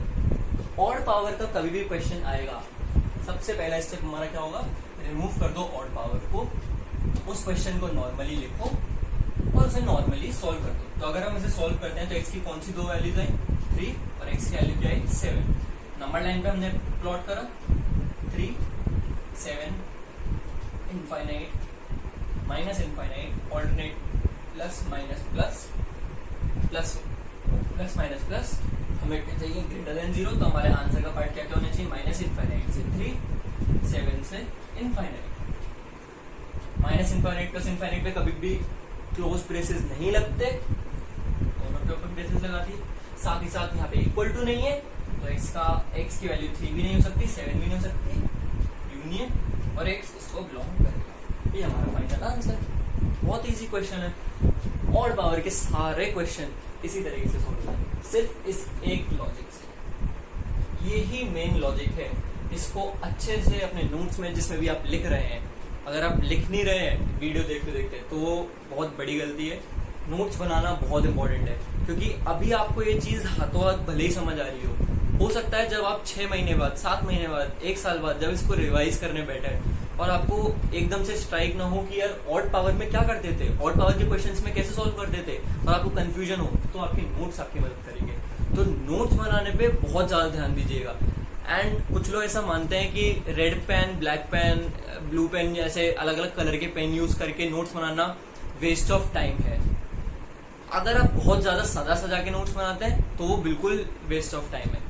पर रेड पेन और ब्लू पेन, अगर आप उसमें अपनी स्पीड मेंटेन करते हुए, अच्छे से इंपॉर्टेंट चीजों को रेड में मार्क करते हुए, और जो नॉर्मल चीजें उन्हें ब्लू से लिखते हुए अगर आप करेंगे, अपने नोट्स मेंटेन करेंगे, तो वो आपको फ्यूचर में बहुत मदद करेंगे। क्योंकि आपके सामने चीजें बिल्कुल अलग अलग सॉर्टेड होंगी। आपको पता है अगर ये चीज रेड में लिखी है तो ये मेरे लिए बहुत इंपॉर्टेंट है, मेरे को इस पॉइंट पे ध्यान देना है, मेरे को इस लॉजिक पे ध्यान देना है, तो अपने लॉजिक्स को रेड में लिखना चालू करिए स्पीड के साथ में। ये नहीं कि आप रेड में सजा रहे हैं उसे, बिल्कुल डिजाइनिंग कर रहे हैं उसके आसपास, तो ये नहीं करना है हमें स्पीड मेंटेन करते हुए अलग अलग कलर के पेन यूज करते हुए अपने नोट्स को बहुत अच्छा बनाना है, क्योंकि हमें आगे जाके यही नोट्स काम आएंगे। हमें कब रिवीजन करना पड़ जाए हमें पता नहीं, हमें कब वो चीज एकदम से स्ट्राइक ना हो, तो हमें यही नोट्स काम आएंगे। तो नोट्स बनाने पे बहुत ध्यान दीजिएगा। अपने नोट्स में ये चीज बिल्कुल अच्छे से एक लॉजिक के तौर पे मेंशन कीजिए कि ऑल्ट पावर का कुछ फर्क नहीं पड़ता किसी वैल्यू के साइन पर। किसी कितनी बड़ी ऑल्ट पावर लग जाए किसी पॉजिटिव वैल्यू पे या किसी नेगेटिव वैल्यू पे, उसका साइन पॉजिटिव या नेगेटिव भी रहता है। ये था प्रेजेंस ऑफ ऑल्ट पावर के अगर क्वेश्चन आता है तो उनके पीछे क्या लॉजिक होना चाहिए, इसको नोट कर लीजिए आप लोग। अब हम अगला पढ़ेंगे प्रेजेंस ऑफ इवन पावर। अगर जो हमारे टर्म्स हैं इनइक्वालिटी के अगर उनपे इवन पावर हुई तो हम क्या करेंगे, हम presence of odd power complete कर चुके हैं। प्रेजेंस ऑफ इवन पावर से रिलेटेड एक क्वेश्चन यहाँ पे लिखा हुआ है x - 2 x + 4 x - 3। मैं इसको लिख लेता हूँ x - 2 the whole square x + 4 की पावर 4 and x - 3 की पावर 6। इस क्वेश्चन को करने से पहले हम एक बार इस क्वेश्चन के पीछे का लॉजिक समझेंगे, क्योंकि ये वाला क्वेश्चन जो है ये आपको कुछ नई चीज समझाएगा। इसको अभी हम ब्रेक पे डालते हैं। पहले जो मेन लॉजिक है, अगर इवन पावर हो तो हमें क्या करना चाहिए वो हम समझते हैं। x - 3 की होल पावर 20 x + 4 x + 5 > 0। ये हमारे पास क्वेश्चन है। हमें बताना है x की वैल्यू क्या हो ताकि ये जो इनइक्वालिटी है ये सेटिस्फाई हो। कभी भी इवन पावर है, सिंस ये जो चीज है, ये जो टर्म है, इसकी पावर क्या है इवन, और हमें पता है चाहे नेगेटिव वैल्यू हो चाहे पॉजिटिव वैल्यू हो, अगर उस पूरे की पावर इवन है तो वो पूरी चीज हमेशा पॉजिटिव होगी। फॉर एग्जाम्पल -3 की होल पावर कुछ भी इवन, फॉर एग्जाम्पल 2, अगर -3 की पावर 2 हो तो वैल्यू क्या आएगी प्लस 2 की पावर 2, आंसर क्या आएगा 4 प्लस। नेगेटिव वैल्यू हो चाहे पॉजिटिव वैल्यू हो, दोनों पर ही कितनी बड़ी इवन पावर लगा दे हम, ओवरऑल आंसर जो आता है वो क्या आता है पॉजिटिव आता है। और अभी हमने जस्ट पीछे जब हम अभी प्रेजेंस ऑफ ऑड पावर पढ़ रहे थे तब हमने समझा कि अगर हमें इनइक्वालिटी को सॉल्व करना है तो मेन जो इफेक्ट होता है आंसर पे कि आंसर हमारा सही है या नहीं, वो हमें कैसे पता चलता है, वो हमें साइन से पता चलता है। इन टर्म्स कि साइन का कॉम्बिनेशन क्या बैठ रहा है। दो, जैसे इसका साइन प्लस है, इसका साइन प्लस है और इसका साइन माइनस है किसी एक्स की वैल्यू के लिए, तो प्लस इंटू प्लस तो प्लस हो गया, और इसकी नेगेटिव, ओवरऑल क्या हो गया आंसर नेगेटिव हो गया, यानी कि लेस देन 0 हो गया। तो हम क्या कह देंगे कि जो एक्स की वैल्यू हमने रखी है वो आंसर का पार्ट नहीं होनी चाहिए। क्यों? क्योंकि उसके लिए जो ओवरऑल एक्सप्रेशन है ये क्या हो रहा है, लेस देन 0 हो रहा है, और हमें क्या चाहिए था ग्रेटर देन 0, तो वो आंसर का पार्ट नहीं हो सकता। तो हमें ये चीज अब पता है कि जो आंसर है उस पर मेन कॉन्ट्रीब्यूशन किस चीज का होता है, कि जो साइन है टर्म्स का वो कैसा है। तो अगर हमें पता है कि इस टर्म के ऊपर इवन पावर है और इवन पावर का कुछ फर्क नहीं, इवन पावर से, इवन पावर चाहे पॉजिटिव वैल्यू के ऊपर लगा लो चाहे नेगेटिव वैल्यू के ऊपर लगा लो, ओवरऑल आंसर क्या आएगा, हमेशा पॉजिटिव आएगा। तो ये चीज हमेशा पॉजिटिव है, ये चीज हमेशा के लिए पॉजिटिव है, और पॉजिटिव चीज कभी भी आपका आंसर इफेक्ट नहीं करेगी। इस चीज को समझने की कोशिश कीजिए। मान लीजिए यहाँ पे लेस देन 0, ठीक है, ये टर्म हमेशा पॉजिटिव, मैं इस टर्म को भूल गया। मान लीजिए जिस x की वैल्यू, ये तो हमेशा ही पॉजिटिव है क्योंकि इसका इवन पावर है, साथ ही साथ में ये पॉजिटिव था और ये नेगेटिव था, समझ रहे हैं। अब मैं इस वाले टर्म के साइन को कंसिडर करूं या ना करूं, हमेशा ओवरऑल आंसर लेस देन 0 आएगा। समझ रहे हैं इस चीज को, क्योंकि पॉजिटिव जो वैल्यू होती है वो कभी भी साइन पे फर्क नहीं डालती, वो कभी भी साइन नहीं बदल सकती। तो हमारा जो मेन स्टेप होगा वो क्या होगा, हम पॉजिटिव पावर वाला जो टर्म होगा उसे क्या कर देंगे, हम रिमूव कर देंगे। हम पॉजिटिव पावर वाले टर्म को भूल जाएंगे कुछ देर के लिए और बचे हुए क्वेश्चन को नॉर्मली सॉल्व करेंगे। चलिए एक बार इसको नॉर्मली सॉल्व करके देखते हैं। एक्स की क्या वैल्यूज निकल के आई, -4 एंड -5। हमने एक नंबर लाइन बनाई, -4 उस पर प्लॉट करा, -5 उस पर प्लॉट करा, plus infinite minus infinite, alternate plus minus mark करना शुरू करा, प्लस माइनस प्लस। क्वेश्चन के हिसाब से जो पहले हमारा क्वेश्चन था, अगर वो हम लेते हैं ग्रेटर देन 0 तो हमें कौन कौन सा रीजन लेना है, ये वाला और ये वाला। यानी हमारा आंसर क्या होना चाहिए, x बिलोंग्स टू -इनफाइनाइट से -4, क्योंकि ग्रेटर देन 0 है, इक्वल टू नहीं है, तो मैं साथ ही साथ ओपन ब्रेसेस भी लगाता चल रहा हूँ, -5 से इनफाइनाइट। क्या ये हमारा आंसर होना चाहिए था? अगर देखा जाए इस क्वेश्चन के हिसाब से, अगर इतना क्वेश्चन होता तो ये आंसर सही था, पर हमने सिर्फ सॉल्व करने के पर्सपेक्टिव से इसको नेग्लेक्ट करा था, क्योंकि इसका कुछ फर्क नहीं था साइन पर। अगर हम ये आंसर लिखाए ना इस क्वेश्चन के लिए पेपर में, तो ये गलत हो जाएगा। ये क्यों गलत हो जाएगा ये समझने की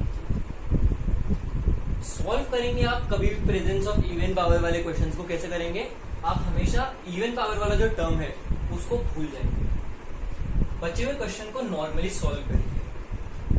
समझ रहे हैं? अब आप जरा जो इवन पावर वाला टर्म था उसको इक्वल टू 0 रखिए, x - 3 इक्वल टू 0, x की वैल्यू क्या आई 3। मान लीजिए x की वैल्यू 3 हो गई, तो ये वाला टर्म क्या हो जाएगा, 0 हो जाएगा। यानी कि ये पूरी चीज क्या हो जाएगी, 0 हो जाएगी। पर 0 बड़ा होता है क्या 0 से? नहीं, ये तो गलत बात है। 0 बराबर हो सकता है 0 के, पर 0 ना बड़ा होता है, मतलब कोई भी नंबर ऐसे हम नहीं लिख सकते ना, 1 बड़ा थोड़ी होता है 1 से, ना 1 छोटा होता है 1 से, 0 ना बड़ा होता है खुद से, ना 0 छोटा होता है खुद से। तो ये चीज जो अभी हमारे इस क्वेश्चन के हिसाब से हो गया, अगर हमने x की वैल्यू 3 रख दी यहाँ पे, तो ये पूरी चीज क्या हो जाएगी, ये पूरी चीज क्या हो जाएगी, 0 हो जाएगी। और 0 बड़ा नहीं है खुद से, तो क्या हमारा आंसर गलत हो जाएगा? अगर x की वैल्यू 3 हो जाएगी तो बिल्कुल हो जाएगा। यानी कि x की वैल्यू 3 हमारे आंसर का पार्ट नहीं होनी चाहिए। हम एक बार हमने जो आंसर निकाला है उसे चेक करते हैं, क्या -3 इस आंसर का पार्ट है? -इनफाइनाइट से -4 तक चलेंगे तो 3 आएगा क्या? नहीं, ये तो सारी नेगेटिव वैल्यूज है, यहाँ 3 क्यों आएगा? चलिए आगे बढ़ते हैं। ये तो हमारे आंसर का ही पार्ट नहीं है। अब हमारा -इनफाइनाइट से +इनफाइनाइट तक चलेगा। -इनफाइनाइट से जब +इनफाइनाइट तक चलेंगे हम, तो क्या 3 आएगा? बिल्कुल आएगा। -5, -4, -3, -2, -1, 0, 1, 2, 3 एंड सो ऑन। 3 हमारे आंसर का पार्ट है। -5 से -इनफाइनाइट वाला जो हमने ये लिखा है, इसके बीच में 3 आता है। पर क्या 3 हमारे आंसर का पार्ट होना चाहिए? बिल्कुल नहीं। क्यों? अगर x इक्वल टू 3 हो गया, x की वैल्यू 3 हो गई, तो 0 ग्रेटर देन 0 गलत चीज है। 0 बड़ा नहीं होता 0 से, हमारा आंसर गलत हो जाएगा। यानी कि 3 आंसर का पार्ट नहीं होना चाहिए, तो हमें 3 को हमारे आंसर से हटाना पड़ेगा। 3 को आंसर से हटाने के 2 तरीके हैं। मतलब उसको मैथ्स की भाषा में इसी तरीके से अगर हमें लिखना है तो हम कैसे लिखेंगे उसे कि 3 हमारे आंसर का पार्ट नहीं है। ये रेंज तो सही है, बस इस पूरी जो हमने ये इंटरवल दी है इसमें से बस 3 हमें माइनस कर देना है। तो मैथ्स में हम उस चीज को ऐसे लिखते हैं, हम माइनस का साइन लगा देते हैं और एक सेट बना देते हैं जिसमें हम वो सारी वैल्यूज लिख देते हैं जो हमें आंसर का पार्ट नहीं चाहिए। मान लीजिए 3 के साथ, मान लीजिए यहाँ पर एक टर्म और होता इसी के साथ प्रोडक्ट में, x - 4 की होल पावर 16।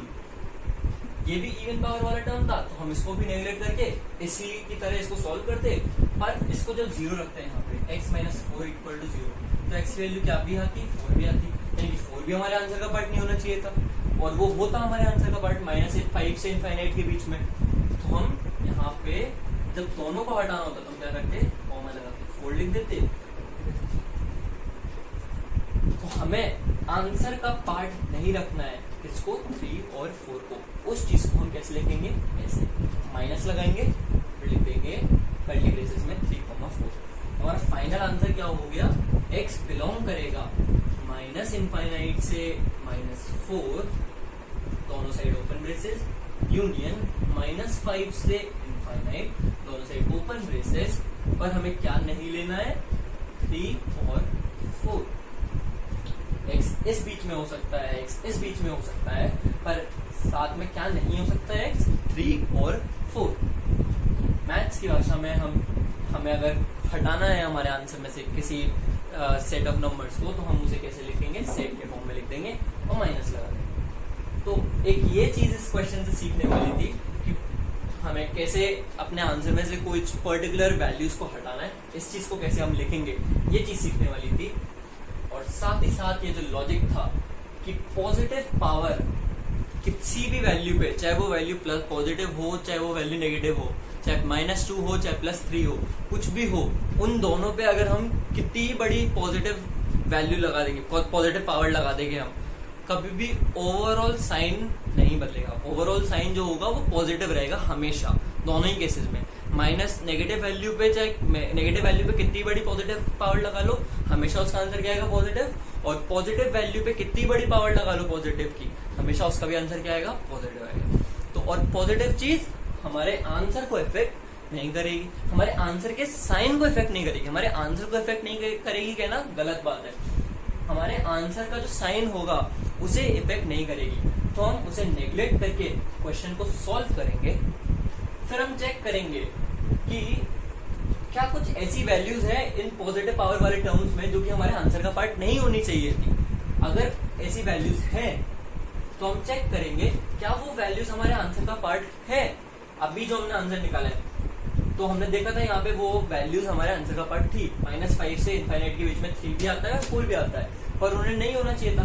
तो हम कैसे लिख देंगे उन्हें, माइनस करके कर्ली ब्रेसेस लगा के 3,4।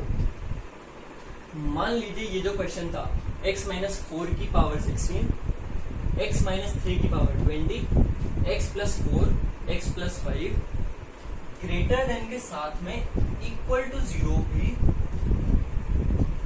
यही क्वेश्चन अगर इक्वल टू 0 भी हो तब तो इस पूरे टर्म को 0 होने का हक था, यानी कि क्योंकि ये वैल्यू अगर 0 हो जाती है तो 0 ग्रेटर देन इक्वल टू 0, ये चीज तो सही बात है ना, क्योंकि दोनों ही बात है इसमें। क्या 0 बड़ा है 0 से, नहीं, पर क्या 0 इक्वल है 0 के, हाँ बिल्कुल इक्वल है, तो ये चीज सेटिस्फाई हो जाती है, ये इक्वालिटी सेटिस्फाई हो जाती है, यानी कि 3 और 4 को आंसर का पार्ट होना वैलिड होता। तो हम ये चीज नहीं लिखते आंसर में तब माइनस करके, पर क्या ये आंसर तब सही होता, नहीं, ये आंसर भी तब सही नहीं होता। क्यों? क्योंकि साथ ही साथ -4 और -5 को भी तो हक है आंसर का पार्ट होने का, तो उन पर ओपन ब्रेस नहीं, उन पर क्लोज ब्रेसेस लगते, उन पे ओपन ब्रेसेस नहीं, उन पे क्लोज ब्रेसेस लगते। ये हमारा उस केस में फाइनल आंसर होता है। दोनों ही क्वेश्चंस को अलग अलग लिख के नोट करिए, दोनों के आंसर अलग अलग लिखिए, इस चीज को अलग से मार्क करिए कि कैसे हम रिमूव करते हैं किसी सेट ऑफ नंबर्स को हमारे आंसर में से, और साथ में इस लॉजिक को लिखिए कि पॉजिटिव पावर किसी वैल्यू पे लगाई जाए तो ओवरऑल जो आंसर आता है वो हमेशा पॉजिटिव आता है। और साथ ही साथ ये लिखिए कि पॉजिटिव जो टर्म्स होते हैं उनका हमारे साइन पे फर्क नहीं पड़ता। ये सारे पॉइंट्स अपने नोट्स में मेंशन करिए। उसके बाद हम इस क्वेश्चन पे, तो मैं मिटा रहा हूँ इसे।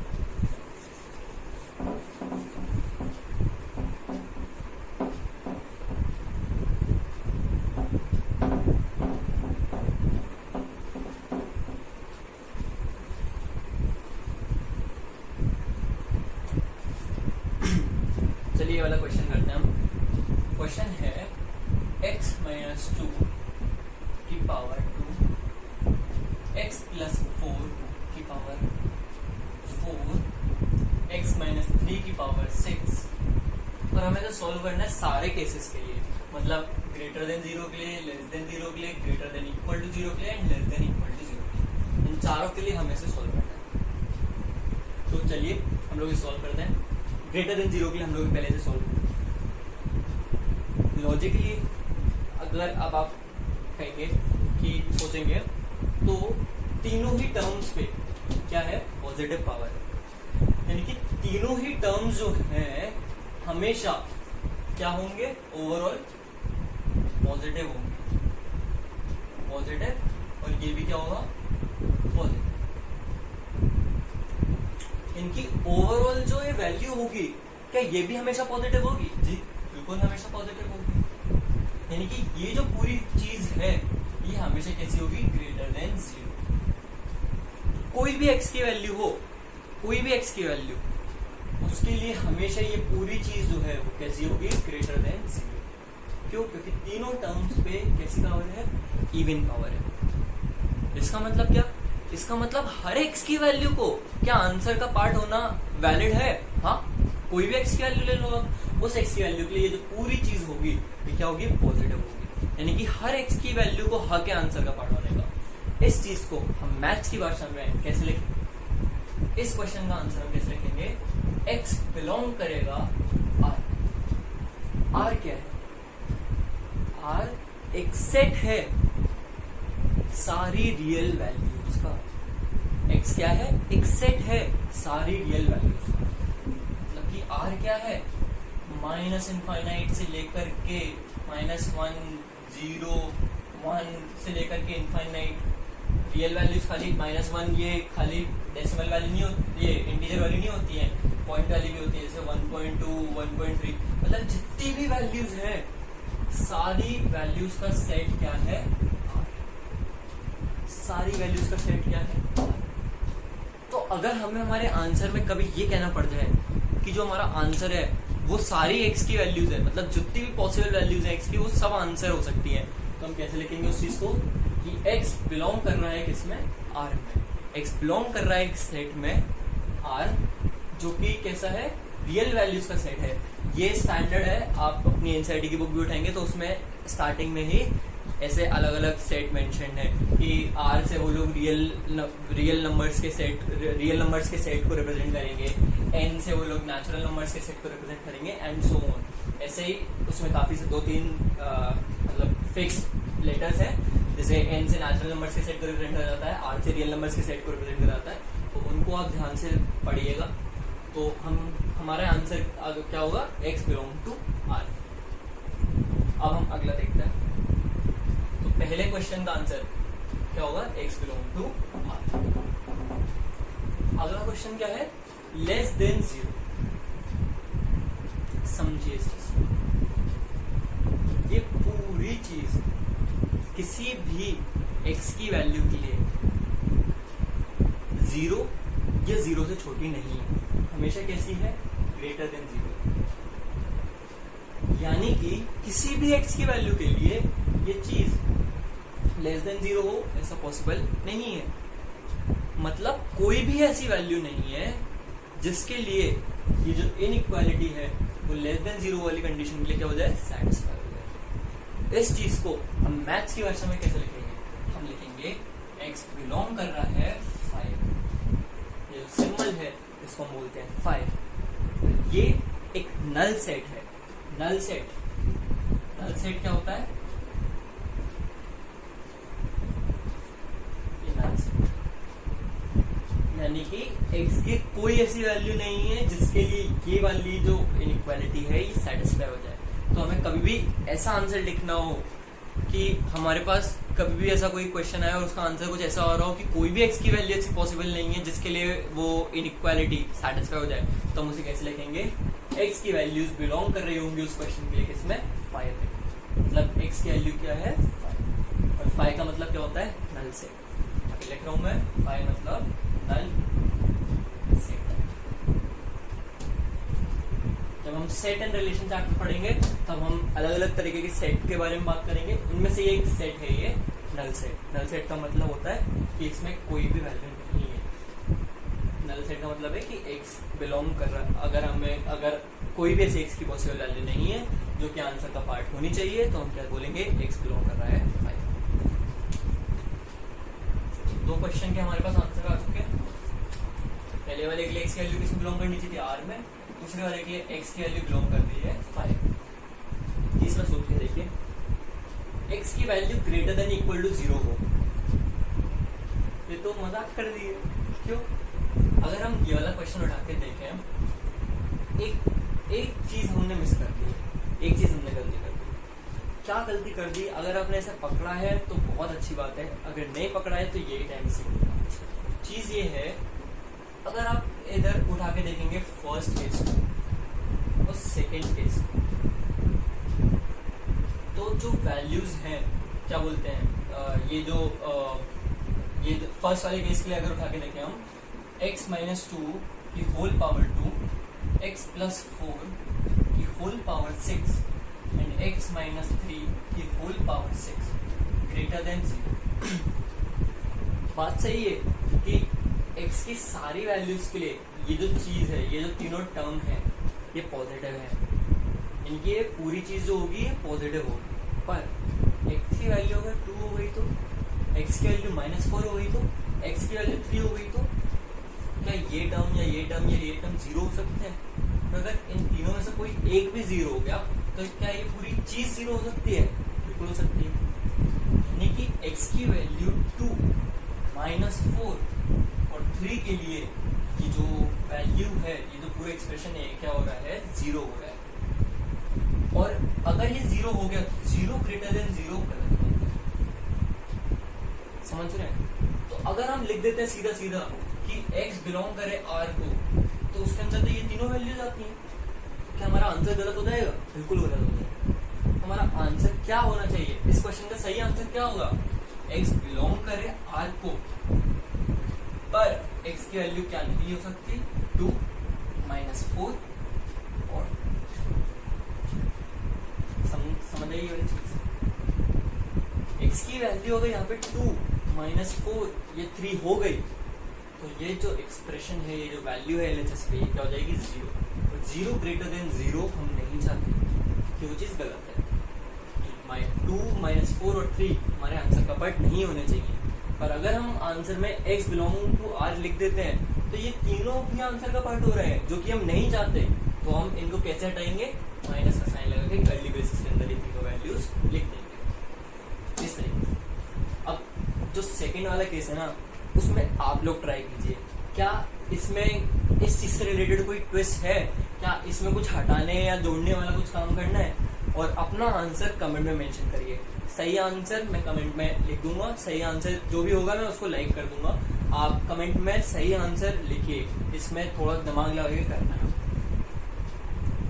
ठीक है, अब हम वापस आते हैं थर्ड वाले केस पे। थर्ड वाला केस क्या है?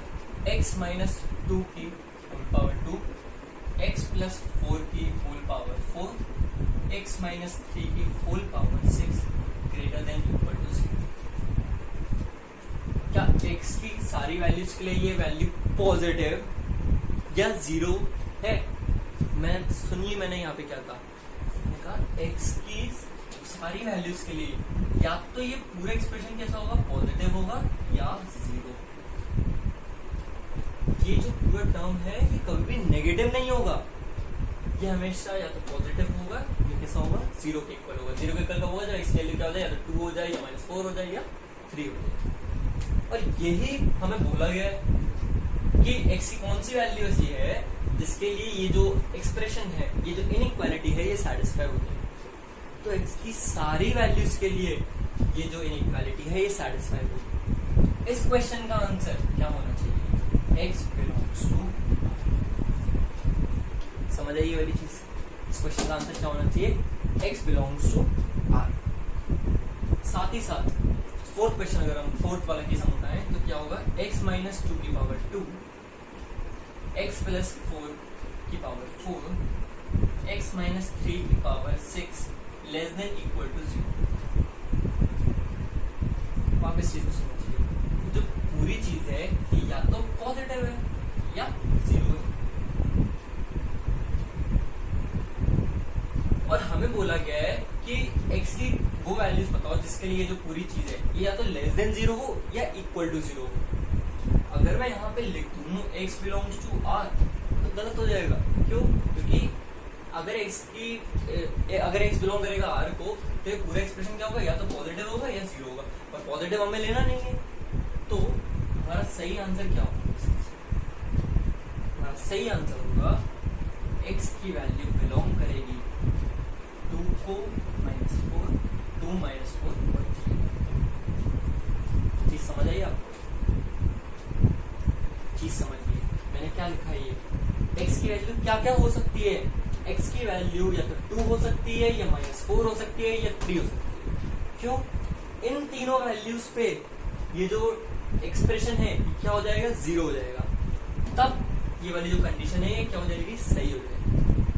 बाकी सारी x की वैल्यू के लिए जितनी भी है, ये जो पूरी चीज है ये क्या होगी, पॉजिटिव होगी, और ये वाली जो इनइक्वालिटी है ये क्या हो जाएगी, सेटिस्फाई नहीं होगी। तो x की वैल्यूज क्या क्या पॉसिबल है जो सही है, वो है 2 - 4। काफी अच्छा क्वेश्चन है, इसको वापस से एक बार पढ़िएगा, वापस से खुद करके देखिएगा। साथ ही साथ सेकंड केस में क्या सही आंसर होना चाहिए वो कमेंट में मेंशन करिएगा, उस पर जरूर दिमाग लगाइएगा। अगर आप खुद से प्रैक्टिस नहीं करेंगे तो ये सारी चीजें टफ लगेंगी, और आप 2-3 बार ऐसे क्वेश्चन प्रैक्टिस कर लेंगे तो ये बहुत आसान चीजें, आपकी स्पीड बहुत फास्ट हो जाएगी। लिटरली आप बस ऐसे लिखेंगे, मतलब आपके पास अगर कुछ भी ऐसा क्वेश्चन है x - 2, x - 3, x - 7 कितना ही बड़ा हो, आप मन ही मन में निकाल लेंगे कि 2, 3, 4, 5, 6 नंबर लाइन पे आप मन में प्लॉट कर लिया आपने, आपको दिखाई दे रहा है कि plus minus plus minus plus, और आपने सीधा आंसर लिख दिया। तो ऐसी स्पीड हमें डेवलप करनी है, तो उसके लिए कैसे होगा, प्रैक्टिस से होगा। ज्यादा से ज्यादा इस टाइप के क्वेश्चंस प्रैक्टिस करिए, मन से बनाइए, बेसिक पैटर्न के, fx/gx पैटर्न के, ऑल पावर लगा दीजिए, इवन पावर लगा दीजिए। तो हम ये चारों टॉपिक जो है वो कंप्लीट कर चुके हैं, साथ ही साथ में हम ये क्वेश्चन जो है ये भी कंप्लीट कर चुके हैं। ये वाला जो क्वेश्चन है, क्वेश्चन नंबर 5, ये है आप लोगों के होमवर्क, क्योंकि इस क्वेश्चन में ऑड पावर भी है, इस क्वेश्चन में इवन पावर भी है, ये fx/gx फॉर्म का भी है।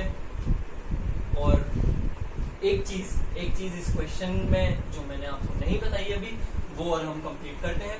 उसके बाद आप इस क्वेश्चन को बाद में अटेम्प्ट करिएगा। ये क्वेश्चन सारे पैटर्न्स का एक मिक्सचर है, तो इस क्वेश्चन को काफी ध्यान से करिएगा। एक चीज जो हमें सीखनी रह रही है वो ये है कि RHS पे अगर ये कोई डिजिट हुआ तब हम कैसे सोल्व करेंगे। फॉर एग्जाम्पल x - 3, x - 2 होल अपॉन x - 1 ग्रेटर देन 3। चलिए अभी आसानी के लिए एक टर्म लेना है, लॉजिक समझ रहे हैं हमें। x - 3 ऑन में x - 1 ग्रेटर देन। आप ये चीज को काट मान लीजिए कि आप कभी भी यहाँ पे ऐसे प्रोडक्ट नहीं कर सकते। ये ऐसा होता ना, अगर x - 3 होल अपॉन में x - 1 इक्वल टू 3, तो आप प्रोडक्ट कर सकते थे, पर इनइक्वालिटी के केस में आप प्रोडक्ट नहीं कर सकते। प्रोडक्ट आप क्यों नहीं कर सकते, ये आपके लिए जानना जरूरी है। प्रोडक्ट आप इसलिए नहीं कर सकते क्योंकि आपको नहीं पता कि नीचे वाला टर्म पॉजिटिव है या नेगेटिव। और अगर हमें नहीं पता और हम इसका प्रोडक्ट करा दे दोनों साइड, तो साइन जो है वो चेंज हो सकता है। अब ये चीज है ना काफी समझने वाली है, आपको एक एग्जांपल के जरिए समझाता हूँ। सपोज करिए 3/-1 है और यहाँ पे -7 है। ऑब्वियसली हमें पता है कि 3/-1 यानी कि -3 जो है वो बड़ा है किससे, -7 से। अगर मैं दोनों, चलिए इसको मैं लिख देता हूँ, -3 जो है वो बड़ा है -7 से। अगर मैं दोनों तरफ -1 का मल्टीप्लाई करवा दूँ, यानी किसी एक नेगेटिव वैल्यू को मल्टीप्लाई करवा दूँ, तो वैल्यूज क्या क्या हो जाएंगी, 3 और 7। साथ ही साथ ये जो साइन है ये क्या हो जाएगा, चेंज, क्योंकि अब 7 बड़ा है किससे, 3 से। यानी कि नेगेटिव वैल्यू को जैसे ही हम इनइक्वालिटी में प्रोडक्ट करते हैं तो साइन क्या हो जाता है, चेंज। तो सिंस हमें यहाँ पे नहीं पता है कि x - 1 जो है वो पॉजिटिव है या नेगेटिव, हम उसका सीधा सीधा प्रोडक्ट नहीं करा सकते। हमें जब पता ही नहीं है वो पॉजिटिव है या नेगेटिव है, तो हम कैसे प्रोडक्ट कराते हैं, हमें पता ही नहीं कि साइन चेंज होगा या नहीं होगा। तो प्रोडक्ट करना बिल्कुल गलत है। इस चीज को नोट बना के लिख लीजिएगा कि कभी भी प्रोडक्ट नहीं कराएंगे, प्रोडक्ट नहीं कराना है बिल्कुल। क्यों नहीं कराना है, उसके पीछे का रीजन एज अ लॉजिक लिखिएगा कि कभी भी किसी नेगेटिव वैल्यू को किसी भी क्वालिटी में मल्टीप्लाई कराया जाता है। अगर हमें -3 बड़ा है -7 से, सबको पता है, अगर मैंने दोनों तरफ -1 का मल्टीप्लाई कर दिया तो साइन जो है वो इनइक्वालिटी का क्या हो जाएगा, चेंज हो जाएगा। तो नेगेटिव वैल्यू को मल्टीप्लाई कराने पर किसी भी इनइक्वालिटी में साइन जो है वो चेंज हो जाता है। तो इसलिए नेगेटिव वैल्यू अगर हमें कंफर्म्ड है कि जो वैल्यू का हम प्रोडक्ट करा रहे हैं वो नेगेटिव है, तो हम क्या करेंगे, नेगेटिव वैल्यू उस वैल्यू को प्रोडक्ट करा देंगे और साइन भी बदल देंगे। पर यहाँ पे सिंस हमें नहीं पता है कि जो वैल्यू है उसका साइन नेगेटिव है या पॉजिटिव है, तो हम उसका प्रोडक्ट नहीं करा सकते। इस टाइप के क्वेश्चन में हमें क्या करना है, इस टाइप के क्वेश्चन में हमें जो वैल्यू है इसे एक तरफ तो हम वैसे कैसे करेंगे, x-3 whole upon x-1 -3 greater than 0। ये जो वैल्यू है इसे कहाँ लाएंगे, लेफ्ट साइड में। इसका इसमें प्रोडक्ट करा दीजिए जरा, तो x-3 -3 times x-1 whole upon x-1 greater than 0 कर दीजिए प्रोडक्ट। तो x-3 -3x plus 3 whole upon में x-1 ग्रेटर देन 0 सॉल्व करते हैं इसे। तो -2x और 3 कट गया यहाँ से, होल अपॉन में x-1 ग्रेटर देन 0। ये आई। अब देखिए यहाँ पे मेरे को क्या दिख रहा है, -1। मैंने कहा यार माइनस क्यों रखना है यहाँ पर क्वेश्चन में, माइनस करके क्यों इसे फालतू कॉम्प्लिकेटेड सा दिखाना है। तो मैं खुद से -1 का दोनों तरफ मल्टीप्लाई कर रहा हूँ। मेरे को पता है मैं किस वैल्यू का मल्टीप्लाई कर रहा हूँ, और मेरे को साथ ही साथ यही पता है जिस वैल्यू का मैं मल्टीप्लाई कर रहा हूँ दोनों साइड पे वो कैसी वैल्यू है, वो नेगेटिव वैल्यू है। तो प्रोडक्ट करने के बाद मेरे को क्या करना पड़ेगा, साइन चेंज करना पड़ेगा। आइए इसमें जरा नेगेटिव -1 का दोनों साइड प्रोडक्ट करवाते हैं। तो -1 का जैसे यहाँ पे प्रोडक्ट होगा तो ये वैल्यू क्या देगी, 2x अपॉन में x-1 और साइन चेंज हो जाएगा और ये वैल्यू हो जाएगी 0, क्योंकि 0 में किसी भी चीज का प्रोडक्ट करो क्या रहेगा आंसर, 0। तो साइन चेंज कब करना है कब नहीं करना है बहुत इंपॉर्टेंट चीज है। हमें अगर पता है हम जिस वैल्यू का प्रोडक्ट करवा रहे हैं वो नेगेटिव वैल्यू है तो साइन हम बदलेंगे खुद से। समझ गए इस चीज को। अब ये जो क्वेश्चन है 2 को अगर आप इधर ले जाएंगे, 2 हमें पता है पॉजिटिव वैल्यू है, उसको इधर उधर प्रोडक्ट करवा देंगे, डिवाइड करवा देंगे तो उससे साइन पे कोई चेंज नहीं आएगा। तो 2 हमने 0 के नीचे भेज दिया तो x अपॉन में x-1 ग्रेटर लेस देन 0। अब ये क्वेश्चन क्या हो गया, नॉर्मल आपके बेसिक क्वेश्चन के इक्वल, ये fx अपॉन gx वाले क्वेश्चन के इक्वल हो गया। यहाँ पे सबसे पहली चीज हम क्या लिखेंगे, x की वैल्यू क्या नहीं होनी चाहिए, 1 नहीं होनी चाहिए। दूसरी चीज दोनों टर्म्स को इंडिविजुअली इक्वल टू रखेंगे, तो x की वैल्यू एक 0 और एक x की वैल्यू क्या है 1। नंबर लाइन प्लॉट करेंगे 0 1 plus minus plus plus infinite minus infinite. हमें क्या चाहिए, लेस देन 0, यानी कि बीच वाला पोर्शन, तो x बिलोंग करेगा 0 से 1। This is your final. समझ गए आप इस चीज को। और नहीं आपको इस पे विश्वास तो आप 0 से 1 के बीच की कोई भी एक वैल्यू उठा के यहाँ पे देख लीजिए, ये वाली को साइड कर देगा। तो ये क्वेश्चन खुद में ये जो पैटर्न है कि अगर RHS में 0 नहीं है तो क्या करना है, प्रोडक्ट नहीं करना है, क्योंकि हमें नहीं पता है। ये क्वेश्चन नहीं है, ये एक लॉजिक है। इस क्वेश्चन को एक कॉन्सेप्ट के तौर पे अपने रजिस्टर में नोट करिएगा, साथ में सारी चीजें लिखिएगा कि यहाँ पर -1 का प्रोडक्ट कर रहे हैं तो साथ में साइन हम ये जो साइन है वो हम बदल रहे हैं, ग्रेटर देन की जगह लेस देन हो रहा है। क्यों, क्योंकि हमें पता है हम एक नेगेटिव वैल्यू को मल्टीप्लाई कर रहे हैं। पर यहाँ पे हमने मल्टीप्लाई क्यों नहीं करा, क्योंकि हमें नहीं पता था ये वैल्यू क्या है, ये पॉजिटिव है या नेगेटिव है। और अगर हमें नहीं पता है ये पॉजिटिव है या नेगेटिव है तो हम प्रोडक्ट करेंगे तो हमें पता ही नहीं कि हमें साइन बदलना है नहीं बदलना है। इसलिए हमने यहाँ पे प्रोडक्ट नहीं करा, पर यहाँ पे हमने प्रोडक्ट करा और फिर हमने ऐसे एक नॉर्मल क्वेश्चन की तरह सॉल्व करा। तो this is it for today. और ये वाला क्वेश्चन होमवर्क है आपके लिए, इसको सॉल्व करिएगा पेशेंस रख के आराम से। एक बार देख लूंगा इसमें कुछ कॉम्प्लिकेशन ना हो, पर आप एक बार ट्राई जरूर करिएगा। एक बार मैं फिर भी आपके लिए थोड़ा सा इजी कर देता हूँ वाला क्वेश्चन। 2-3 क्वेश्चन देता हूँ आपको। क्वेश्चन 5 एक ही क्वेश्चन देता हूँ, थोड़ा मिक्सचर बना के। तो x माइनस 1 की पावर 31 होल अपॉन में x माइनस 2 एंड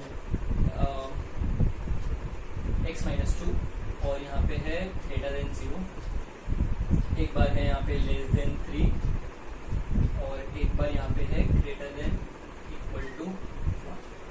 ठीक है, इस क्वेश्चन को इन तीनों के लिए सॉल्व करिएगा, साथ में इवन पावर के क्वेश्चंस भी ट्राई करिएगा, अटेम्प्ट करिएगा, और fx अपॉन gx के क्वेश्चन भी अपने मन से बना के प्रैक्टिस करिएगा। बेसिक टाइप के क्वेश्चन भी अपने, मतलब ये सारे पैटर्न के क्वेश्चन अपने मन से बनाइए, प्रैक्टिस करिए खूब ज़्यादा।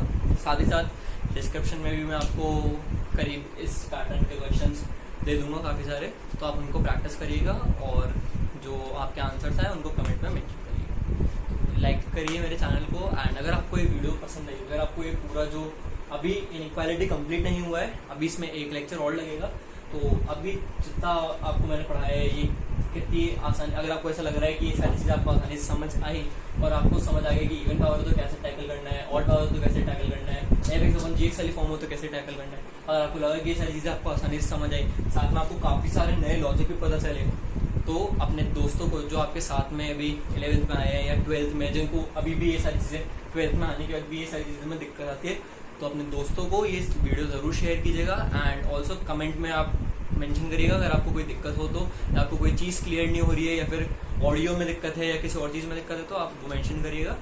And like, share and subscribe. Thank you very much.